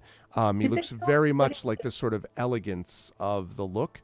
He's an ambassador of what? He is the ambassador from Brayland, and you don't know to what yet. Okay. He's going to presumably describe that in a minute. All right. However, I will say though that I'm trying to think who would know this. I think that probably Merime. I'm trying to think of who would be. Well, no, I don't know actually, because none of you were in the court enough to know this person's reputation. You probably, I think it's possible, Merime, you might have heard this name before, Pater Ir Gerard, but you wouldn't have ever met him because, again, you weren't like, in the court wasn't your thing, and the rest of you, for various reasons, wouldn't have been in this court before. But the reason I bring all this up, Rowan, is that when you sort of are looking at him, you get the impression that he is very much appraising all of you. I don't, however, necessarily mean that as, I wonder what I can do with them, like Emperor Palpatine style. It's more that he is sizing up your abilities, right? It's as if he's looking at a group of people that he has heard of as these now legends, and he's like, I want to see if they're the legends that they have been told to be. Yeah, exactly. There you go. Or are they the legends that have been told to be? That's what you would say. He's kind of sizing up the 5 of you, I think would be the way to describe it. It's a good thing I'm not there. Wait, I would what? already be hitting on him. If I was like, wait. I was like, you are there? I was like, as soon as you said when you said he's a man of ample build, I'm like, you mean he's fat, or do you mean that he's?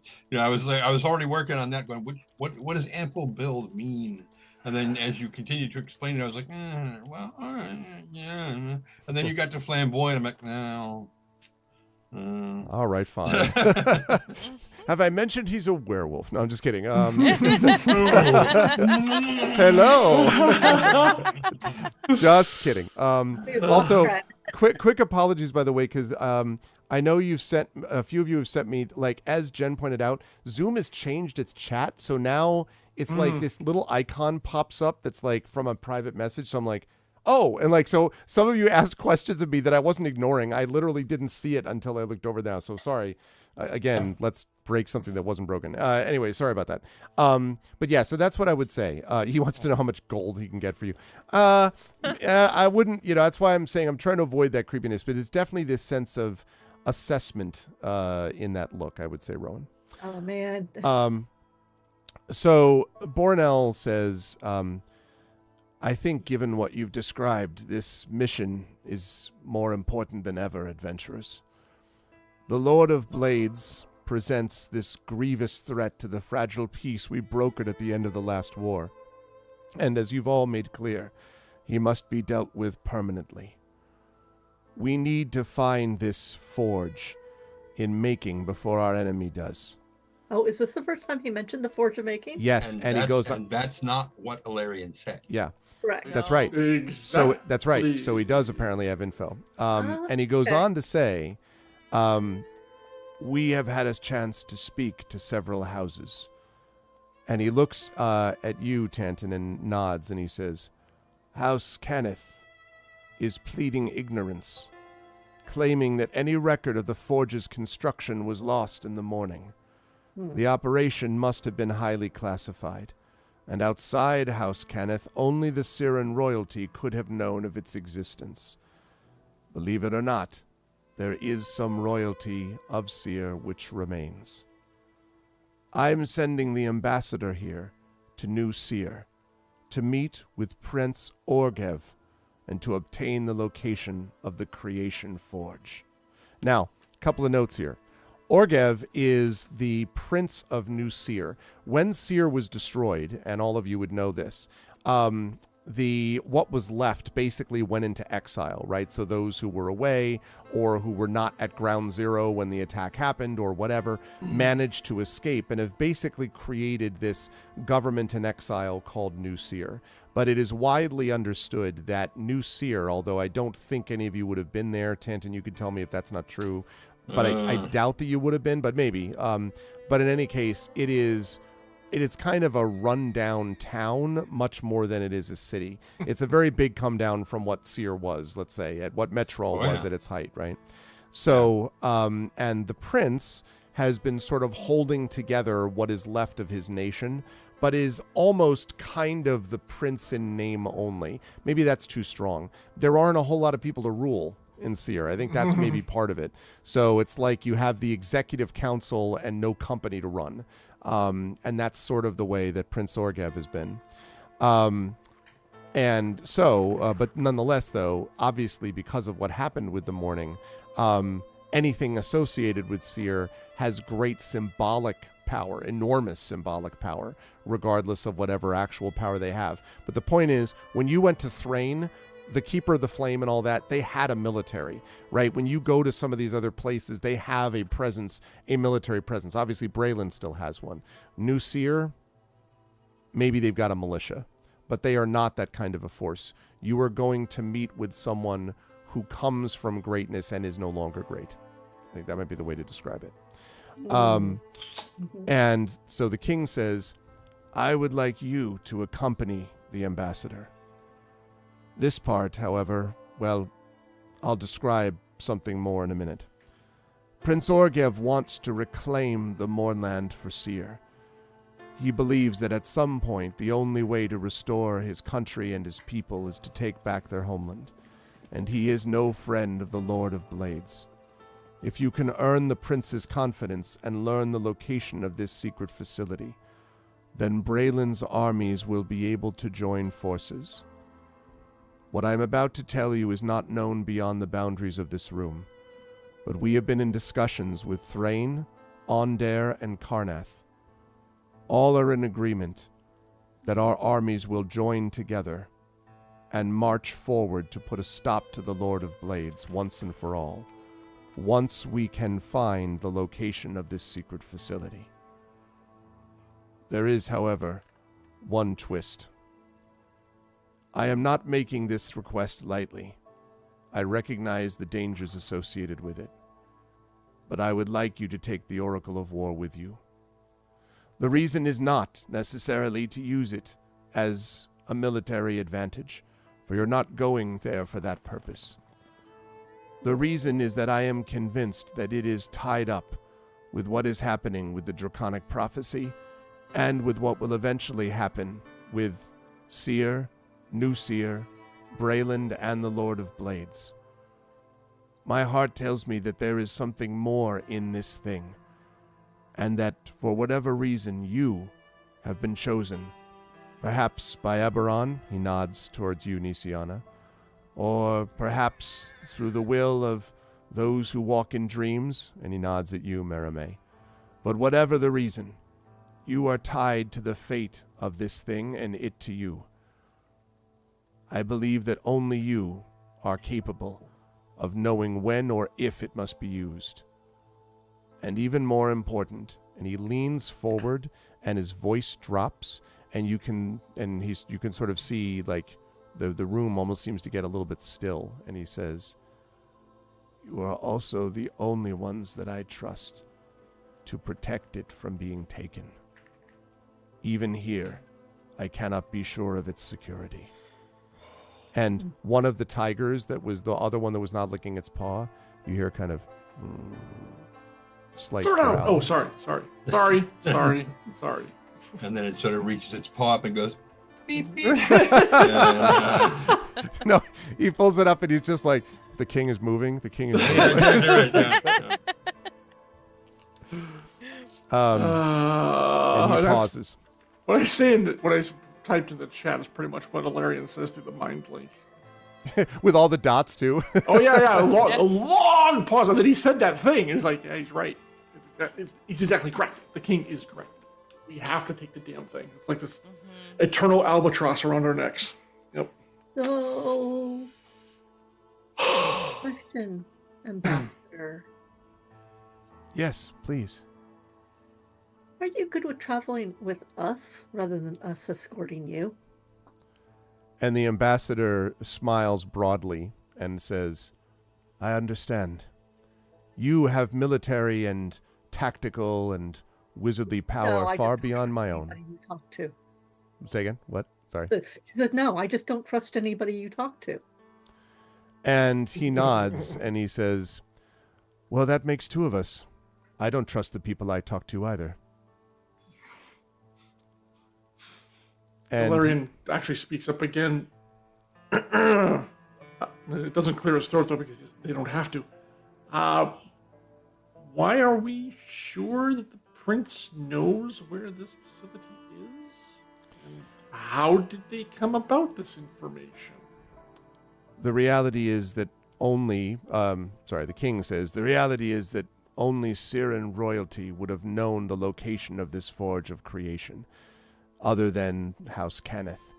They were the ones who originally commissioned its creation during the war, and Prince Organev is the royal representative.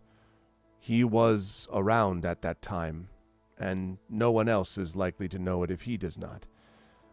Therefore, it's reasonable to assume that only Siren royalty would be able to give us this information. Given the current state of the Siren state, he sort of pauses. He may also feel like he has few alternatives. I might have preferred for him to travel to us, but he refused, and I don't blame him. Under the circumstances, anyone traveling from one place to another is at risk, especially royal leaders at this time. I ping. Well, I just mentioned in the thing that when I connected to the god's mind, I saw that some military leaders also knew the location of the forge, not just royalty, but for now, this is probably our best bet. And I'm not sure that he needs to be distracted with that information. Are you telling us that? Yeah, I'm telling you in the mind link. Yes. Yeah, okay. mind link. Okay, I have a quick ping to Tanton. Obviously, I know you're at arm's length with your house. However, is there anyone in your house that you would trust that might know anything? I cannot see your house not being involved in this creation. Is there anyone we can talk to that possibly might have information on this? That I trust. No. How about don't trust? If we need the information. Several. Many of them here in the castle.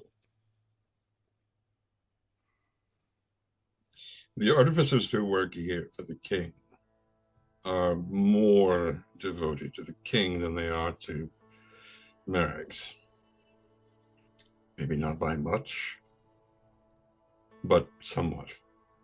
And though they might not know the location of the Creation Forge, if the prince does, and if the people in this room know that Siren nobility would know where it was, then I can guarantee you the worst case scenario is that the Lord of Blades also knows that Siren nobility would know it. So he will be after the prince as well. Oh boy. This is all internal, I assume?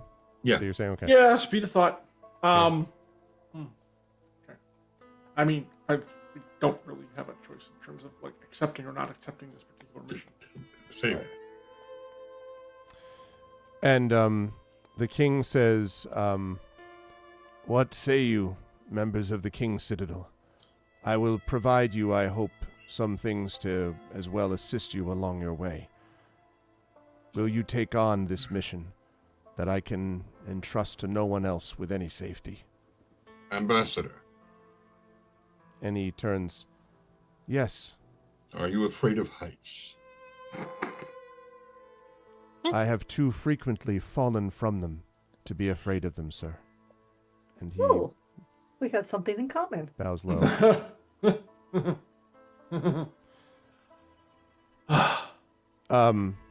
Yes, we will accept the mission you have charged us with. The king looks back, turns back, and you can almost see him settle back as if he's slightly relieved. And he says, I will give you a few hours before you must depart, and in that time, I will give you, I hope, some resources. Specifically, he is going to give you 1,200 gold pieces per person to purchase items or equipment. Now, Road is not as big as Sharn, but it does have a highly stocked kind of like, top level. It's a lot of ribbons, it sure is. Top level, no joke ribbons. Mithril ribbon. Let's go, Nisiana! Forget it, we're retiring and opening up our ribbon store. I was going to say, We're can you out. even carry 1,200 gold pieces worth of ribbon? Anyway, so it's not as big, but the stuff that it has is of the highest level quality. And in fact, I would even argue that probably some low level like magic items could be discovered here. And any like highest level masterwork, any of that stuff, certainly available, including equipment. So if you all want to think about that before our next session, you're welcome to do that. He also is giving you this because of the legacy event that you had just now about the sort of the making trouble thing. Yeah. Each of you also receive a potion of heroism. Now, potion of heroism is a very nice potion, and is one of those ones that like people don't think about the impact of it, and they're like, it's a potion. Yeah, but a potion of heroism, I'm here to tell you, for first of all, an hour after drinking it, so you get 10 temporary hit points. You are also under the bless spell while you are taking it. So essentially, and there's no concentration required. So if you were hit by it, you don't lose it. You just continue to be blessed for an hour. I give mine to Rowan. You're muted, I think. Or you're just very quiet, Rowan. Yeah, nope. You're muted. Did it again. Mike decided it didn't like you anymore. We like you. Very much. Hit it again. Nope. Rowan has been silenced. As much as we like to play charades with Rowan, but still. No, seriously. My lip reading is not that good. Right, so before the silence spell hit Rowan, did we see the tigers gesturing at all? Yeah, exactly. Yeah. The tiger like puts one paw over the other, and then you're just sort of like, oh no! I like the greatest suspicion is the tigers. You're just kind of like, they're the ones that I'm telling you, man. One of them's a damn can't Rakshasa. resist. She's gonna be like, "Can I pet the tigers?" He's infiltrated the kings. Yep. The king's catadal, perhaps. I was gonna say Kittydale, but yeah. Kittadal, that's even better. It's far better than my attempt at a pun. So yeah, I guess Brandon, just let me know if you figure out the issue. Yeah, okay, right. Okay. So he does this and he says, "Again, I am aware this is a difficult journey, but it is one that I can think of no better group to provide. You have already done more for Brayland than anyone should be asked to do on their own. But I suspect this will be one that begins to bring home our curses to the Lord of Blades. I have faith you can do it." And the ambassador says, "Don't worry, Your Magister. Your Magister. Don't worry, Your Majesty. I have every confidence Prince Orgev will be unable to resist our considerable skills and charms." And he sweeps low. The cloak flows up, and as he stands up, falls perfectly in line. All right, settle down, bud. So I'm only programming my brain to be like, okay, talk to the ambassador, tell him, when shit hits the fan, because it will, stay within this amount of range of me, etc., etc., etc. Stay away from Rowan because he sets himself on fire. Still no dice, Brandon. I've had you're Now trying you're to suppress the offended. smile the whole time, and it's not. It's not working. It's not working, especially with the flourish. I'm like, Yeah, there okay. you are. You're back. I heard you. Yay! Yay! I have no idea what happened. That's weird. Yeah, so you were saying. Right, so while that is happening, in the when we received the gold in the mind link, I say to Tantin, "Do you want to go shopping later?" No. Not even if it required finding cool whatever metal is probably cooler and more useful than the one that is presently in my arm? What do you want me to do? I don't know, we'd figure it out. We'd need to figure it out before we went to do it, because then we would know what to purchase. Fair enough. I'll brainstorm some ideas and get back to you. And now I'm daydreaming. Is it possible to fit a long gun in my arm? Yes, absolutely. So it's like a type of deal. I would extend the barrel. It could be done. Can my absolutely. pistol also suddenly turn into a rifle? Can it be something out of The Last of the Mohicans where it's just this ridiculously long, barrel that just, Mm-hmm. Yeah. Or can I just have the pistol and the rifle? Probably not. Oh, boy. But we shall. It would be easier. It would be easier to do a dual barrel, but I'd have to talk to Arv about the mechanics of it. Mm-hmm. You know what I should do? I should do a lama. I'm gonna ask you some things. Yes, Samus arm. I bet. Well, listen, Brandon would be all about the Samus arm. As you all are starting to think about this, and the king bids you farewell, you head out of the chamber, and the ambassador says, "I will also go forward to make certain that we are prepared for our departure. Since you mentioned," and he turns to you, Miatanton de Kenneth, "this question about heights. I should say that Miatanton Tagashaw. I am most apologetic. Miatanton Tagashaw de Kenneth. I was aware that you asked this question about heights, and there were in fact several ways that we could get to Nusir. Overland using electric rail, or To Star lightning rail, Alaska, yes, I know. or this thing with the airship. I was curious as to which you would prefer." Since time is a factor, and we would have to take the lightning rail to Star Alaska and then walk the road or take a cart or whatever from Star Alaska down to New Sear. Much faster route is to simply take our airship directly there from here. Very well. Then I will notify them. And I should say, for all of you, it is an honor to travel with you. Notify them who? And he says, the people at the dock. You, of course, have had your airship here when you first arrived. I will let them know that all other airships we are will to let be moved. them know.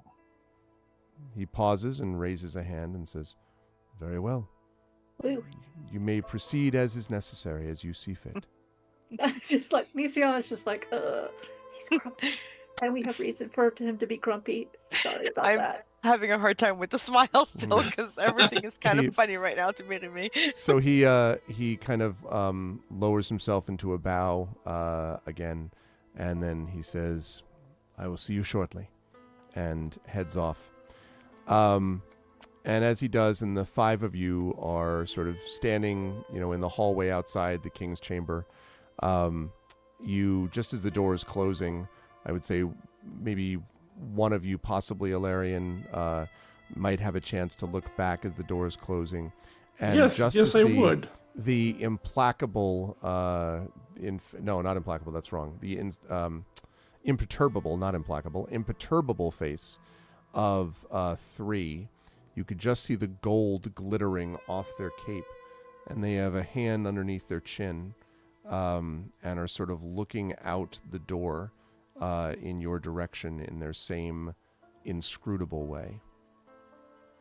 And that's Could I get a quick insight check on him in that glimpse? You can, and that will bring our session to a close. Yep. I can't do it. Please reveal that he's actually evil. No, I can't. Unfortunately, I cannot get. I didn't pick the one that allows me to boost my ability checks. But we're just gonna have to go for it. We'll see. Come on. All right, I can inspire you. 17. 17. It's up to you if you want to do that. I go for it. Inspiring Ilarion. All right. Mutant and Tagashot to Kenneth will inspire. Actually, Trendane Sparks will inspire. Yes. 25. 25. Hey. Nice. You? Your sense of this, Ilarion. Warforged, Starforged to Warforged, baby. Starforged to Warforged, yes. Uh-huh. Your sense of this. What's up, Rip and the Goon? Hey, man. Your sense of this as you're looking through the door is that they, as they look out the door at you, that there is a focus. And it is a focus of a gaze that is not just directed towards the party. 3 seems to be looking with particular interest, Ilarion, at you. And that is where we will bring our session to a close. When we begin our next session chat, there will be a little conversation. Please remind me, I don't want to forget it, between Ilarion and Nisiana. But after that, we will be heading to the refugee town, really, of New Sear. And just a few diplomatic things set up. No big deal. No intrigue going on. What could possibly go wrong? No, I mean, it's, it's fine. totally fine. Let me lay that out for you.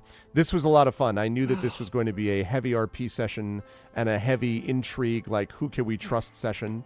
But we had a big combat last time, and so we had something else here. But everyone was definitely on their A game, and there was, I had this sense of sort of leading into the last season of a show that everyone's really familiar with, and you feel like a lot of I's are being dotted and T's are being crossed, right? And building up to this big confrontation, that there are a lot of moments to sort of take into account. Good gravy, there's a lot of stuff that we've been doing and that we have to consider. And so that is something that was on my mind quite a bit as you're sort of heading into this with various individual concerns, but also what the King's Citadel has to deal with overall, dealing with this Oracle of War. Sorry, Rippin. We've been streaming, though, for about 3 hours and 15, 20 minutes, so the time has come, I'm afraid. So I will start with John, as usual. Ilarion, again, very interesting to see. kind of Alarion's reactions to some of this, and thinking a little bit about, as ever, what is going to be in the sort of best interests of the Citadel as a whole, but also maybe concerns about, I don't know, endings, about what happens when you find yourself heading towards the end of a road. What is that going to look like? That's something you'd have to tell me or us, but it was interesting to me to see Alarion sort of considering what is going to be done at this sort of last calm before the storm, the calm before the plunge, if we will. So that's interesting, and I'm looking forward to seeing more of that. How did you feel about today? Where will the fine folks find you next? It's always a pleasure to talk with Halar. He's been doing this for over 2 years now, right? At least. Yep. In real time. But in game time, I think Halar and Alarion have developed quite mutual respect and admiration kind of society amongst the two of them, between the two of them. Mm-hmm. And, Halar never shies away from asking the hard questions, and Alarion is always happy to answer them, whether Halar likes the answers or not. Mm-hmm. That's always a pleasure, and the fact that you divided it up, so it was Rowan and I, which was a very interesting, very Mutt and Jeffy kind of or maybe Fafhrd and the Mouser. I'm not sure which of the partnership would really work, but it was also a great back and forth among the three of us. And then I really enjoyed Alarion's conversation with Rowan afterwards, when I kind of called him out on, like, God damn it, man, come on. That was awesome. Really, of course, always enjoyed that. Role playing with all these folks is so enjoyable every time. And so that was a lot of fun. It's funny, very quickly, that you mentioned End of the Road, because, and it's something maybe RVU and I will talk about a little bit later, I have, when this campaign comes to an end, as always is going to, I already know, assuming Alarion survives, I know what they're going to do after this is over. And so we will, at some point, and I think it make a very good, in my opinion, ending for the campaign itself. I have it all mapped out in my mind. I've had it for several levels, and at the end of everything, I'll tell people why I had it. But yeah, I've thought about it for a long time, assuming the Starforged lives. So this has been, of course, great fun. If you want to see me live in person, I will be in Columbus, the glorious city of Columbus, Ohio, which actually I'm not even kidding about that. Columbus is a very nice town to have a convention in. Mm-hmm. Especially where they have it, and just down the street is like the fantastic, I think it's the third ward, some ward they have, which shops and food and all the international market. Yeah. Yes. Market North is always great. It's a good time, and Origins is it's a very fun convention. It's Gen Con light, not nearly as crowded or busy, and it's a very good time. So Catalyst will be there in all our glory in the game hall. So come find us. I think it's 2405. They gave me the number. I've already forgotten it, but you'll see the big banner. Don't worry. And come by and say hello and play some games and have some fun. It's a good time. So, and then unfortunately, all of us will not meet until next month. So, that cannot come soon enough. I'm really enjoying the kickoff to the final chapter. And a little bittersweet, of course, because all great things have to come to an end, and eventually this one will be one of them. But it is what it is. Thank you, John. Good stuff tonight, as always. Just, again, thank you, Cookie Canuck, for the sub. I appreciate that while that was going on. Good to see you. And, I actually just looked, and so we started this campaign May of 2022. So it has been just over 3 years. But I have to say, 3 years averaging 6-7 levels a year is not bad when you're meeting twice, 2 times a month. So I feel we've had some pretty good movement, level 1 up to level, 17 to this point. But about 3 years so far. And depending on how things go, I would certainly expect by the end of this calendar year at the latest. So I would figure 3.5 years is what it'll end up being about. So pretty good. But always a pleasure. Thank you, John. Also, again, good stuff, Jen from Nisiana. I think, again, there is things that Nisiana has to navigate in terms of who can be trusted and who can't. And I thought it was interesting. I did get that sense, Hilar meeting with everybody. Clearly, I agree, John, that Hilar and Alarion do have that connection for sure. But I think Hilar has tried to build a connection with every individual in the King's Citadel for a particular reason. And so Nisiana did a lot of sort of like, Merimee did too, and I'll get to that. But Nisiana did a lot of like, we know what we have to do, like what's before us, and like we've made the decision we have. And in your case, it was, I have confidence and faith. Like I know what, lies before us, even if I don't know the specifics. I know about, that our end is going to be, whatever that end will be, is one that will be worthy of it, and worthy of us. And that was interesting to me to see the sort of confidence that Nisiana possesses, that is really important and powerful and necessary to provide a sense of hope. And also to provide a sense of, this is someone who has to keep not only the physical points of the, King's Citadel together, but also kind of the spirits of the King's Citadel together. And so it was interesting to watch a little bit of that in the discussions with Hilar. I have a feeling that Nisiana may have a very fun relationship with the ambassador, but we'll see. How did you, I don't mean that in any ominous way. I'm just saying, like, I just had a sense that there's going to be some, like when you were talking about, like, I'm going to have to talk to you about, don't get too far away. That was funny. Anyway, yeah. How did you feel about today's session? Where will the fine folks find you next? I thought it was a fun session. Because we've had like a full week downtime, she's gotten out to do a little bit of shopping and stuff like that. She knows that the worst is coming. So she is going to enjoy things now. But she really does have faith. She's the heart for the reason. She doesn't need logic to tell her just how bad things are going to be. So she has to believe in herself, her party, and her God, whom she's actually had conversation with. So she's just like, well, if the worst happens and I die, I at least know where I'm going. But dying is easy.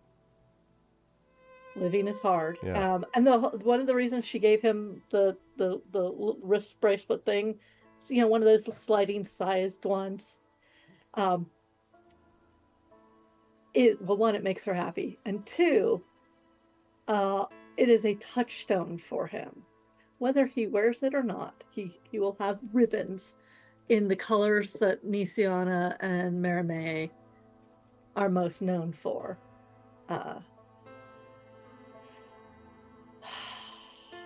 But yeah, she definitely has to lecture the ambassador on things like, okay, one, don't call me a Tantan by his family name anymore. Just don't. Two, when things go bad, and they will, stick close to me, because she will just have to give him the rundown of, if you would like to survive, this is how you do it.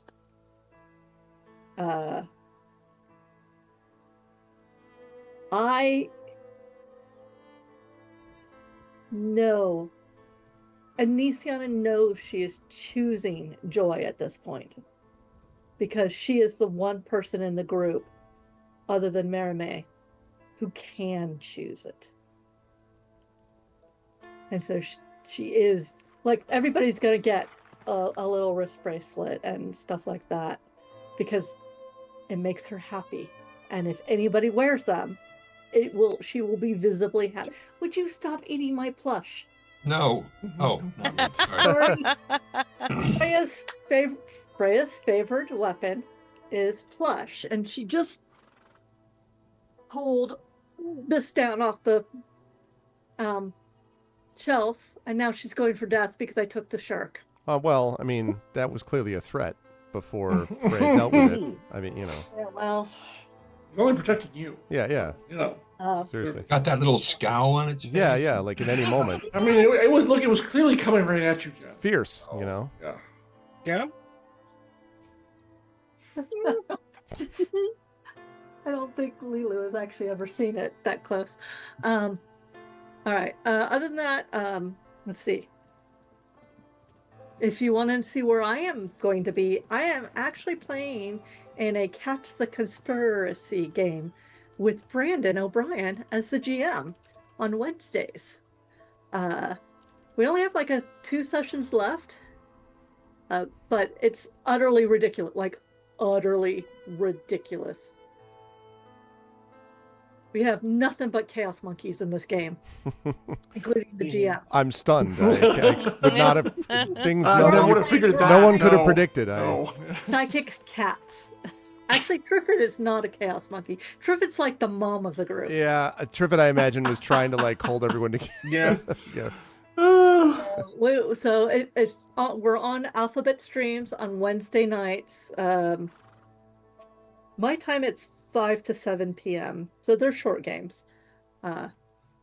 So you should see us this next Wednesday. What day of the week? Oh, today's Saturday.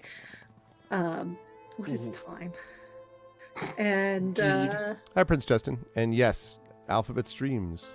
Alphabet Streams. I was thinking about grabbing the link, but I didn't know if I clicked over onto it, if it would boot me out of this one, or because I won't do multiple streams at once. Other than that, that's all I can think of right now. But I actually really enjoyed it. I still want to put the tigers, but telling you, man, those I would tigers, get those fat. tigers. I like how you want to Tigers. pet them, and other people are suspicious of these tigers. Well, yeah, I didn't have to. I never even saw the. Oh wait, no, I did fight the Rakshasa the second. Yeah. In that warehouse. Yeah. But I still want to pet the kitty. Always a pleasure, Jen. Thank you. Good stuff tonight. And be worried about the plush. Brandon, also good stuff from Rowan. As per usual, I think, and I did want to see the connecting these two sort of sides of a spectrum. And there's multiple spectrums that theoretically you could also have been on the other end of, it depends. But I think the idea of one being more sort of abstract random, but I loved when you said, when Rowan says the thing about is not needlessly reckless, and Hilarion is just sort of like looks in that direction. No comment, just, That I'm could not just go saying. unchallenged, sir. But I was what I thought, Hilar also, I thought it was so interesting that everyone in the party has repeatedly made clear how valuable Rowan is to the King's Citadel and how much is a part of what the Citadel is. And how Rowan himself, it seems to me, still doesn't totally trust that, and continues to say things like you said, like Rowan said tonight, which was, somehow you lucked into. I was also had a little bit of moment of amusement that Alar, that maybe it wasn't totally luck, lucked into this group of people that are like super honest and somehow have made me, Rowan, kind of vaguely the same way of caring about them and these other people. I don't understand how that's happened entirely, but there it is. And I love the image of the pickpocketing of the king and being like, does he recognize me or not? That was also funny too. So a lot of things that are going to, I think, test Rowan's knowledge of the shadows, if you will, but also getting a sense of Rowan sort of merging in more with the Citadel as a group. How'd you feel about today's session? Where will the fine folks find you next? I liked the conversation that Rowan and Ilarion had. Longer than I meant it to go on, by the way. Sorry, it was that noise is gone now. Fighting a banshee outside or some kind of craziness like that. But yeah, John was making comparisons to stuff like Matt and Jeff. I am particularly favorable to Abbott and Costello, but we will take it. I think one of the things that I like about playing Rowan in a party like this is that the party is kind of like uniquely split on how to respond to Rowan at any one point in time, because I do feel like Merame and to some extent Tantin just already automatically kind of trust that whatever whirlwind Rowan is up to will eventually materialize as useful at some point. But Luciana and Ilarion seem hell-bent on getting the sure answer of whether Rowan is reliable or not. Yeah. Oh, he's our shadow. I kind of like, I still like, there are two things about that interaction that I like, and one of it is that I do get to essentially come down on the idea that, yeah, me being dishonest is the useful thing about me. It's why I'm on the team. But I also like playing into what is obviously the other kind of conversation there, which is, do you actually value the things that we value? Are you on this team for the same reasons that we are? And I like being able to respond to that essentially as a con man, I know that you're not supposed to rip off honest people because they deserve better. you being the most honest people that I've ever met, the thing that you deserve is seeing this mission through, because you don't deserve to have suffered all the things that you have like already experienced to get here. And I like paying that off in a way that is still not reassuring to anybody, which is very funny to me. Yeah. I really dug that. I'm very much looking forward to seeing what happens. Like, at this point, I've already kind of assumed maybe we supposed to roll 30s to figure out which one of these people are definitely evil. I'm automatically assuming I still don't trust any of these people. So we'll see where that conflict comes next. I'm also excited to spend my 3,000 gold pieces. I actually looked at my sheet and made sure. I need to find a sheet of mithril and get Tantin to turn it into like 8-foot long gun. I like that you were like, you want to go shopping? He's like, no. What if it was for my gun though? I mean, it's like, still no. Yeah. So hi everybody, I'm Brandon O'Brien. I am a poet, writer, and game designer from Trinidad and Tobago, and you can see me so many places. Wednesday, as previously mentioned, I'm the GM of a Cat's the Conspiracy game called The 9 Lives of Mrs. Bouvier.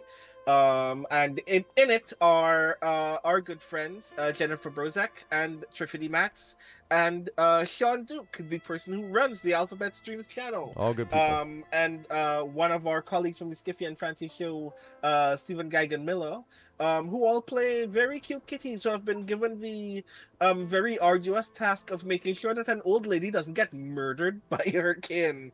It is wild. Session 1, they stopped said old lady from being electrocuted while making a cup of tea. So it's been very enjoyable so far. It's been an absolute delight to play a game where even when the stakes are high, we get to be absolutely silly. So I've been enjoying that a great deal. Where else will you see me doing things? We are barreling very closely towards Gen Con, so if you're going to be at Gen Con, I will physically be there in late July alongside like half of the, like 2/3 actually of the people who will be here.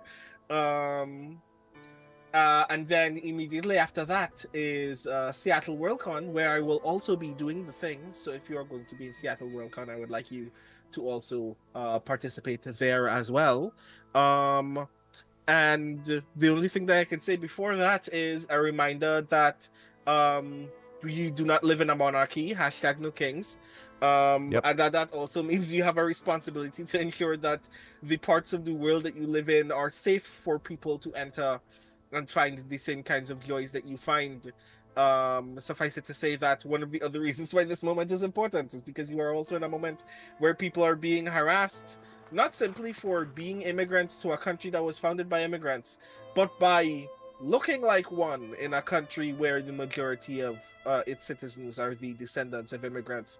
So any effort that you make to ensure that your kin are safe and find not only safety but dignity in these spaces that they are in is work that you can do, and work that you can do very easily without risking your life or becoming poor, simply by being observant of your surroundings and providing shelter for the people who need it. I am done being annoying. You can find me on the internet almost everywhere at The Rising Tides, or on my website, which is brandonO'Brien.xyz. Thank you, Brandon. Never annoying. Always a pleasure. As always, good work tonight. Marie, great work as well from Merime. I thought, again, the moments, the sort of direct speech, the little mini telepathic speech you were giving to Halar really summarized, I think, a lot of the kind of emotional heart of the journey of this group. in that everyone has been through a lot, but also recognize that they've done it for the reasons that they had to. And there may be a sea of chaos and betrayal and all this stuff outside, but not necessarily among this small circle, and that, we happy few. And there was a little bit of a sense of that. And I am curious, and I know this is not finished, obviously, but the processing of the touching the mind of a god thing and all that is ongoing. But the sense that it seemed genuine to me that Merime really thinks that being in this moment now, which is interestingly what Brandon was just talking about, IRL, but being in the moment right now is something in which there is a chance to kind of keep going and process things and not just sort of fall to the ground and weep, being continually connected to the moment. And so I thought it was interesting that that was represented here, and in a way that was sort of trying to give some solace to Hilar at the same time as the, you're sort of giving solace to yourself almost a little bit in that conversation. So I thought that was really interesting. How did you feel about today's session, and where will the fine folks find you next? I really enjoyed today's session. Of course, always fun to see what everybody's up to as well. For me, the touching the mind of a god is definitely not over. Like, she's still processing, and I don't know if any of you have almost died. Like, you have a moment where you're like, an inch away from dying, and then for the next little while, you feel like you're living two lives. Like, there's one life in which Yeah.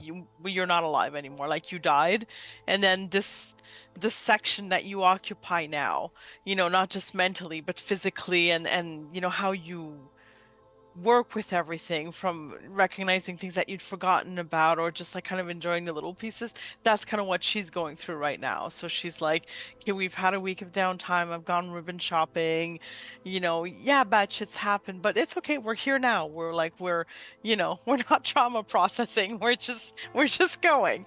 So that's kind of where she's at now, because she saw everyone dead. Like, for her, that still clings to her, right? Even though her sister came to get her. And part of her is like, wait, is this the dream, or was that the dream? Yeah. Like, sometimes, right? That's where she's at right now. I'm curious to see where it will go, but we'll see as things go, and I'm sure there will be no repercussions on anything like that. So yeah, I enjoyed all of that very much. Of course, as always fun to see it. Also, I like that Mirime got to tell Rowan that he was being a great member of the King's Citadel. That way, she was enjoying that. She's enjoying watching all of her friends and allies work through things. So yeah, thank you. Very fun. And I look forward to the next time. I'm sad it's not going to be till July, but I hope everybody has fun with their various events. Um, and I have one thing that I want to mention. I have a new shared world book. It's a really cool story that was announced this week. Oh, yeah, I saw this. You talk about this on social media. Yeah, it's a co-written, so it's called Dark Reflection. That's the name of the series. The first book is Blue Plate Special. It's based on the art of Jeff Lee Johnson. I will put it in the chat, of Jeff Lee Johnson, which creates these like really cool, like vintage looking images. And then the closer you look at them, the weirder it gets. There's weird spiders everywhere. There's a blood streaked hand on the there's a blind man reading the paper. Like, there's all these things, and we were basically brought on board. I was one of 6 authors, with Donna Monroe, Mercedes Yardley, Christine Taylor Butler, and brought on board to bring the story to life. So, and it's really interesting because it's not just like, it wasn't IP writing, like I got a book. It was like, which is what I thought at first, like I didn't wrap my head around it when I first talked with the publisher, but we all have a point of view. And then the 6 writers stacked together to tell the story. It's an experience. It's a very different experience. So that book is up for pre-order now. It's coming out in November. It is really cool. If you like anything like horror, weird vibes, creepy, mystery, it's, anyways, I'm really proud of it. I've read the whole book multiple times by now, and it's really neat. So I hope you'll check it out and give pre-orders. It's a fun experiment, a different way of playing with story, and one that I think really pays off. And aside from that, I will be here next. I am not doing any American cons this year. But I will be at CanCon in Ottawa in October, so you should just all come there instead. So there you go. Good stuff, Marie. Thank you Easy as peasy. always. Easy, yeah. Just do that. That's fine. Thank you, Marie. Good stuff as always. And Trent, last but not least, again, I love the image of Tanton working on something that was enlarged, and then like so I can see what I'm doing, right? And sort of very actively involved in that, but also sort of laying out the implications of it. And what was striking, what I was thinking about as you were talking about that, let me tell you what the threat is. Total threat. Everyone's in trouble.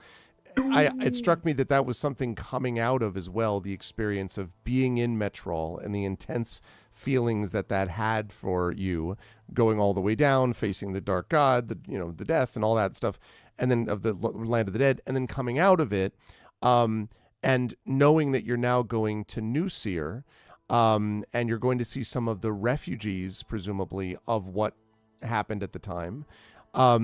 But there may be a sense of, you can tell me, of maybe of purpose that Tanton has in sort of explaining it, here's what is the deal. Like, here's what's going on, and here's what we're facing, and you better, kind of recognize this stuff without sort of dancing around it. So it's not that, Tanton has always been willing to be blunt, but Tanton is also interested in whatever it is that he's working on, right? This was a moment where when you're like, right, zip, tune, focus, here's the thing. There was no sort of lack of focus or let me get back to working on stuff. And I was really struck by what you said about the idea of, wanting to make things that make people happy. And maybe that's just not available anymore at a certain point. I was like, oh, God. You could really feel the impact of that on him. So interesting stuff from Tanton. How'd you feel about today? Where will the fine folks find you next? As always, loved it. This is always a highlight of my month, even if it's only one time. If we don't get to play twice, this is one thing I always look forward to. One of the things I cherish the most about playing with this group is the fact that we know each other well enough that we can really push some boundaries, and we know that this is in character.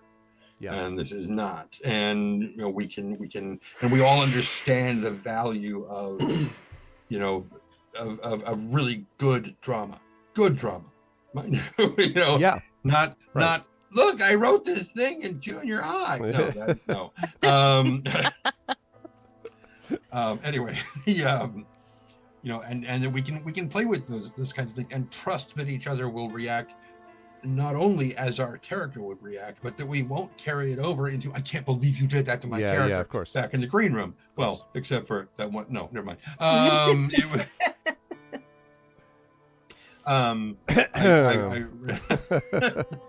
I really, really liked it. And it's always a blast to play with all of these fine folks and that guy over there. Yeah,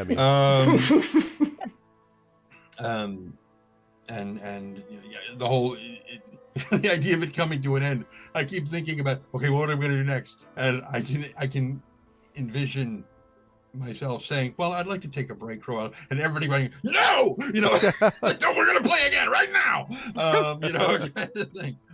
It's just great.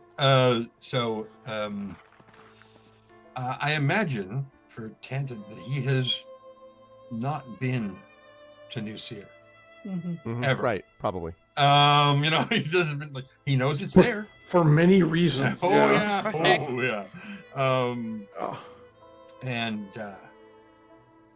not that I'm trying to remember what the movie the thing was from. Oh, no, it was not a movie. It was from an episode of Firefly, where the episode Trash, where they're going back to get the Lassiter, the laser pistol, the thing, and Mal tells Saffron, I got to figure that this is the one line you told yourself you'd never cross. And it's like, for him, Seer is the one place he's like, I am never going there. And now he's got to do it. And at every turn, people keep saying, well, your house. And it just the flinch is getting stronger. It's like, these fuckers are part of the reason that this whole thing is happening. Yeah. Yeah. It's like, My We could've house. just- Yeah. If we could just make things that make people happy, Yep. just be Santa Claus, Yeah. and the world would be a much better place. And blah. The Kenneth Toys R Us. There you go. Right, exactly. So but easy. still in existence because Toys R Us is gone. Fair, yeah. Yeah, just brilliant. Love these folks. When I imagine that at some point, especially if the mind link is still up. Oh, that was no, never mind. I'll say that in the green room. But at some point, as Nisiana is going through the checklist of, okay, Ambassador, here's what you need to know, blah blah blah. And once she's finished everything else, she just kind of stop and turn back and say, and if you ever betray the party, Tanton will put a bolt through your throat instantly. Just don't even fuck around with that. And you being like, yes, indeed. You're like. Except for the fact that it's constantly loaded. So whatever. Yep. Yeah, just delightful. So where will people see me next? Here, I imagine. I think probably. Yeah, back here next month. As I said at the top of the episode, there is my coffee link if you want to give me a present for my birthday next weekend. Not tomorrow, by the way. Happy Father's Day. Which is tomorrow. But a week after that is my birthday, and I will be telling my father, Happy Father's Day, thank you for me. Because that's always our thing, is that I was his first I was his first Father's Day present. And so That's sweet. yeah, it really is. I love my dad a lot. He's like the only member of my family that I probably wouldn't like to see die in a fire. That's not true. My sister and my brother, my oldest younger brother. But everybody else, it's like if I got an email tomorrow saying, "Oh, yeah, they're all dead," it's like, all right. But not your dad, which is the not my dad right, and not my sister. Okay. Yeah. Kind of in line with that.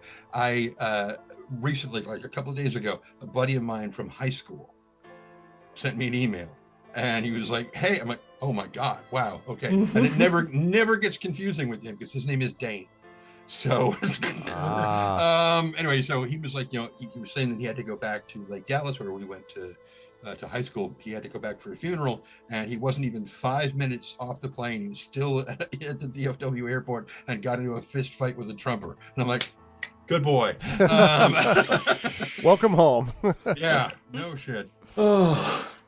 But yeah, that's all I can really think of. Everything else that I have to say will be said in the green room after we get done. Good stuff as always, Trent. And I do want to point out to everyone out there that, again, as has now been announced, the last two audiobooks in the Grey Assassin trilogy, Renegade and Heretic, are going to be released towards the end, basically in the fall of this year. Could be late fall, but and Trent will be narrating both of them. It'll be coming out again. Haha! No, it'll both be coming out from Athos Arts. And if you've heard the awesome work that Trent did on the first Grey Shade, first audiobook Grey Shade, it was, say again, what? I said, then you were hallucinating. Then you're hallucinating. No, Trent did a wonderful job, and I'm really excited to have him back to do those, which will really bring, we got Grey Shade TTRPG coming out with Brandon. We've got the last two audiobooks. So really kind of bringing all of that to putting a nice, neat little bow on all of it. And I'm very excited for that. So be on the lookout for Trent's amazing work. Fortunately, if you need bows, we have people with lots of ribbons. That's true. A lot of ribbons, and especially $1,200 gold worth that you could possibly get. Mm-hmm. Anyway, I'm going to let these folks go. Great pleasure to have the Infinity and Beyond crew as always, and you will see them back here next month for what I hope will be two sessions next month as we move on with the final tribute. Wonderful work today, Infinity and Beyond. Chat, can we get some love for Trent Sparks, for Marie Bilodeau, for Brandon O'Brien, for Jennifer Brozek, and for John Helfers. Great job, crew. I will see you folks back here next month. Bye for now. All right. That is going to do it for us here. And as always, it was a great pleasure to be able to do this. I really have enjoyed really sinking my teeth into this campaign. I like, the ones that I don't know whether I would do or how long it would take before I would ever do another like level 1 to level 20. I'd have to think about it, but there's a lot invested in that, and it's a lot of time that you're spending in one particular thing, although there's been a lot of different elements to it.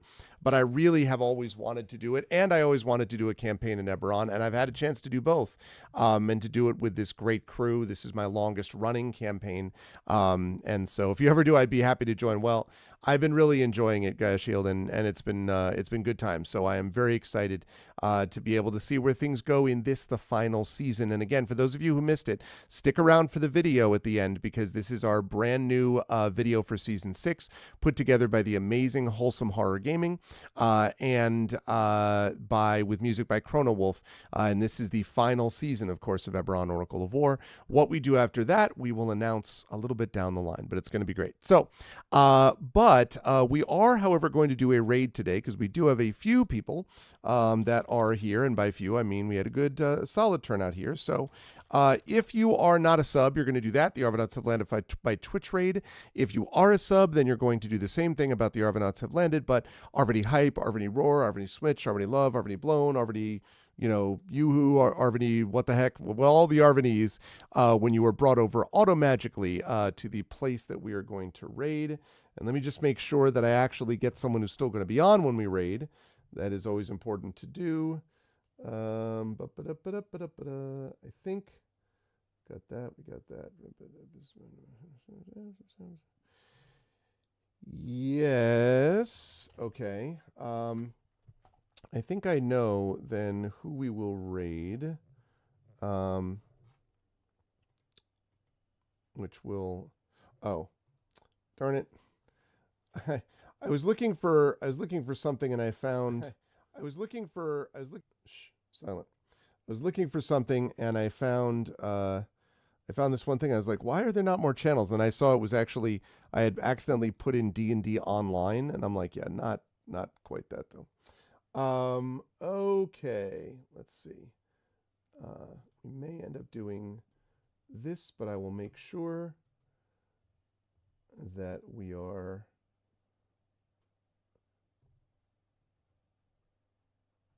Yeah, that's dangerous. I want to make sure that I'm not raiding people that are going to immediately leave thereafter.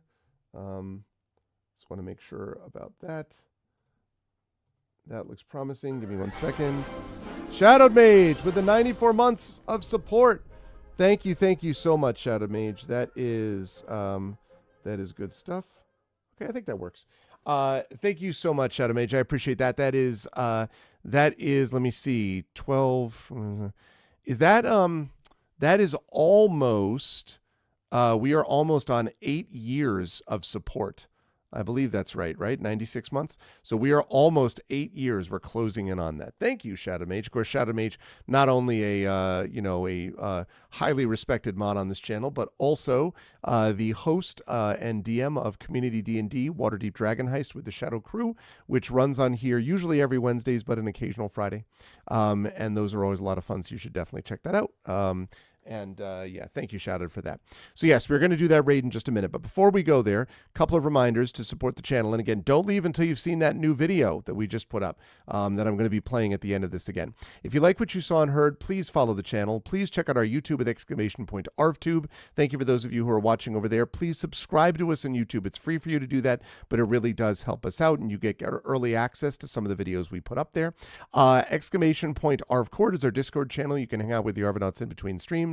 Twitter is !Arv tweets, but that hell site, whatever. I'm really most interested in people following me over on Blue Sky, !ArvSky, where I am closing in on 1,000 followers. And once I hit that number, I will close down Twitter, and it will just be Blue Sky for me on the microblogging side. So !Arvsky for that. Please check out my Gen GM's show for DM and GM tips with myself and Zach Clay. Gen GM's for that. And please subscribe to us there. We are almost to 100 subscribers on our YouTube channel. channel for Gen GM, so that'll be a cool milestone for us. And again, you can get good stuff there too if you do that. So it's a win-win for everybody.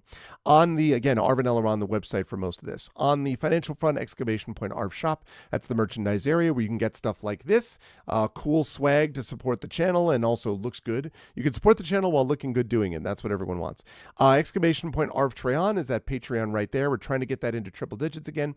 Cool, unique stuff you can get there that you cannot get in any other way, including subbing. So please do support us there. Also, you can sub to the channel, as several of you did tonight, and you get those custom sub badges and emotes to use here, there, and everywhere across Twitch, which again gives you some stuff that you can't get from the Patreon. So you get good, unique things from both is the idea.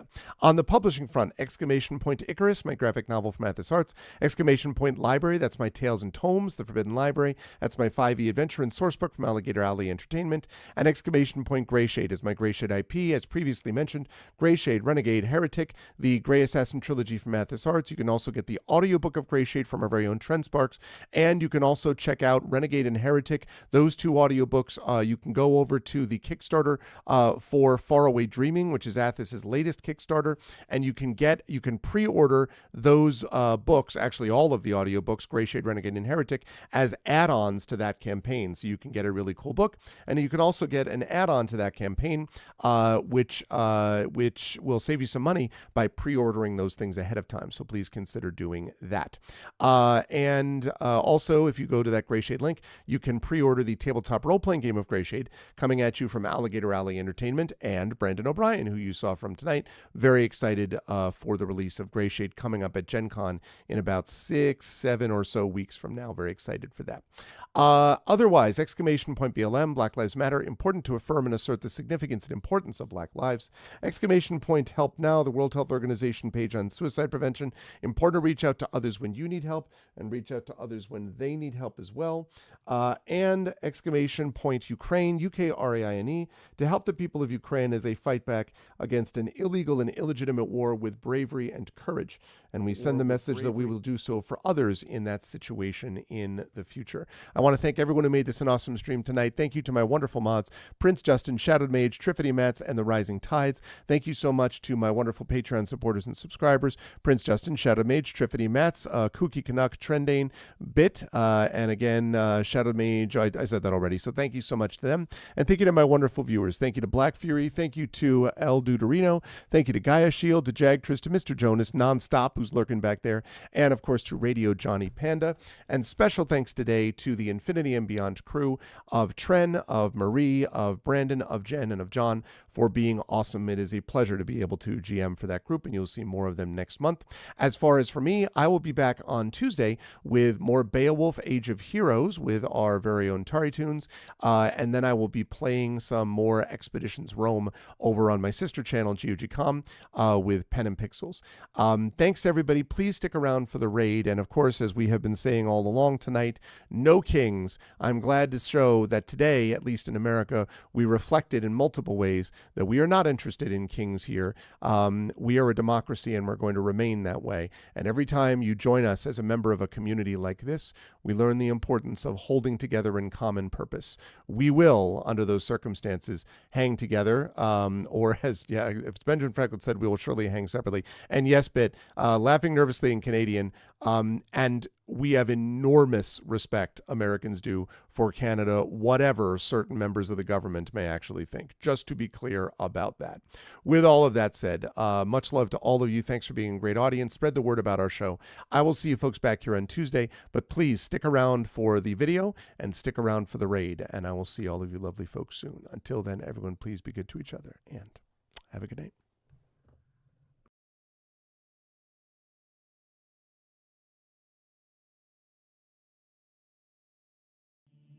Most folks in Eberron live their lives hoping to survive and protect the ones they care about the most. A few do that and more, trying to help those around them, even the ones they don't know. But only one group does all that when no one else can. The King's Citadel, the ones who do the job no one else can do. Elarian, the Shield, a star-forged Aegis whose strength lies in the defense of their companions and their will to keep the Citadel and its missions safe, no matter the price. even when that price must finally be paid. Merime, the Sword. A Kalashtar bard whose dreams predict doom and disaster, and who has touched the mind of a god. Her skill in battle, insight into the hearts and minds of those she encounters, and love for her sister in the Citadel is more necessary than ever, if her divinely touched spirit does not waver. Tantan, the Brain. A dragon-marked human artificer, whose jovial demeanor conceals a deep curiosity, razor-sharp intellect, and long memory. He knows what he did for the last war, and he knows what it did to him. And now that he has returned to the site of it all, deep within the ruins of Seir, he knows how much worse the next war will be, unless he can stop it. Nisiana, the Heart. A dragon-marked halfling healer, whose love for her sister is matched only by her desire to help and heal the members of the Citadel. She's grown wiser and more wary, and has learned that at times harming matters as much as healing. Can she keep hope and the King's Citadel alive? Rowan, the Wild Card. A human wild magic sorcerer who's played a dangerous game for most of his life. He's gone all in to save his friends, but for the first time he's learned they're not the only ones sitting at the table. Can he break through the shadows of his past and finally call the bluff? These 5 elite operatives came together to aid the salvage outpost of Salvation, where the Grey hovers nearby, a threat and a promise. With the Oracle of War, they found an artifact powerful enough to end a war, or begin one. They traveled to Sharn's City of Towers to unravel the Oracle's mysteries while stopping assassination attempts from the terrorist organization known as the Emerald Claw. They traveled back to Salvation and into the Grey to repel a war-forged invasion and take the fight to the Lord of Blade's secret fortress Razorcrag. They paid a heavy price to rescue hostages from the fortress, and the Lord of Blades escaped into the Grey, seeking a way to create an army of Warforged powerful enough to crush the 5 nations of Corvair. But the Citadel had more immediate problems, the Emerald Claw, and a looming war. At the same time learning that the Lord of Blades seeks the Oracle of Bones to create his invincible army. Now the King's Citadel is in a race against time to unite the 5 nations and stop the Lord of Blades before he can turn his full might against all of Corvair. They've saved Salvation, navigated Sharn, prevented disaster at Razorcrag, stopped the war with Thrain, and thwarted the Emerald Claw. But can they finally unlock the Oracle of War's secrets and defeat the Lord of Blades? Only if they remember that in the end, all they have is each other and the King's Citadel. Long live the King. Welcome to Eberron. Welcome to Corvair.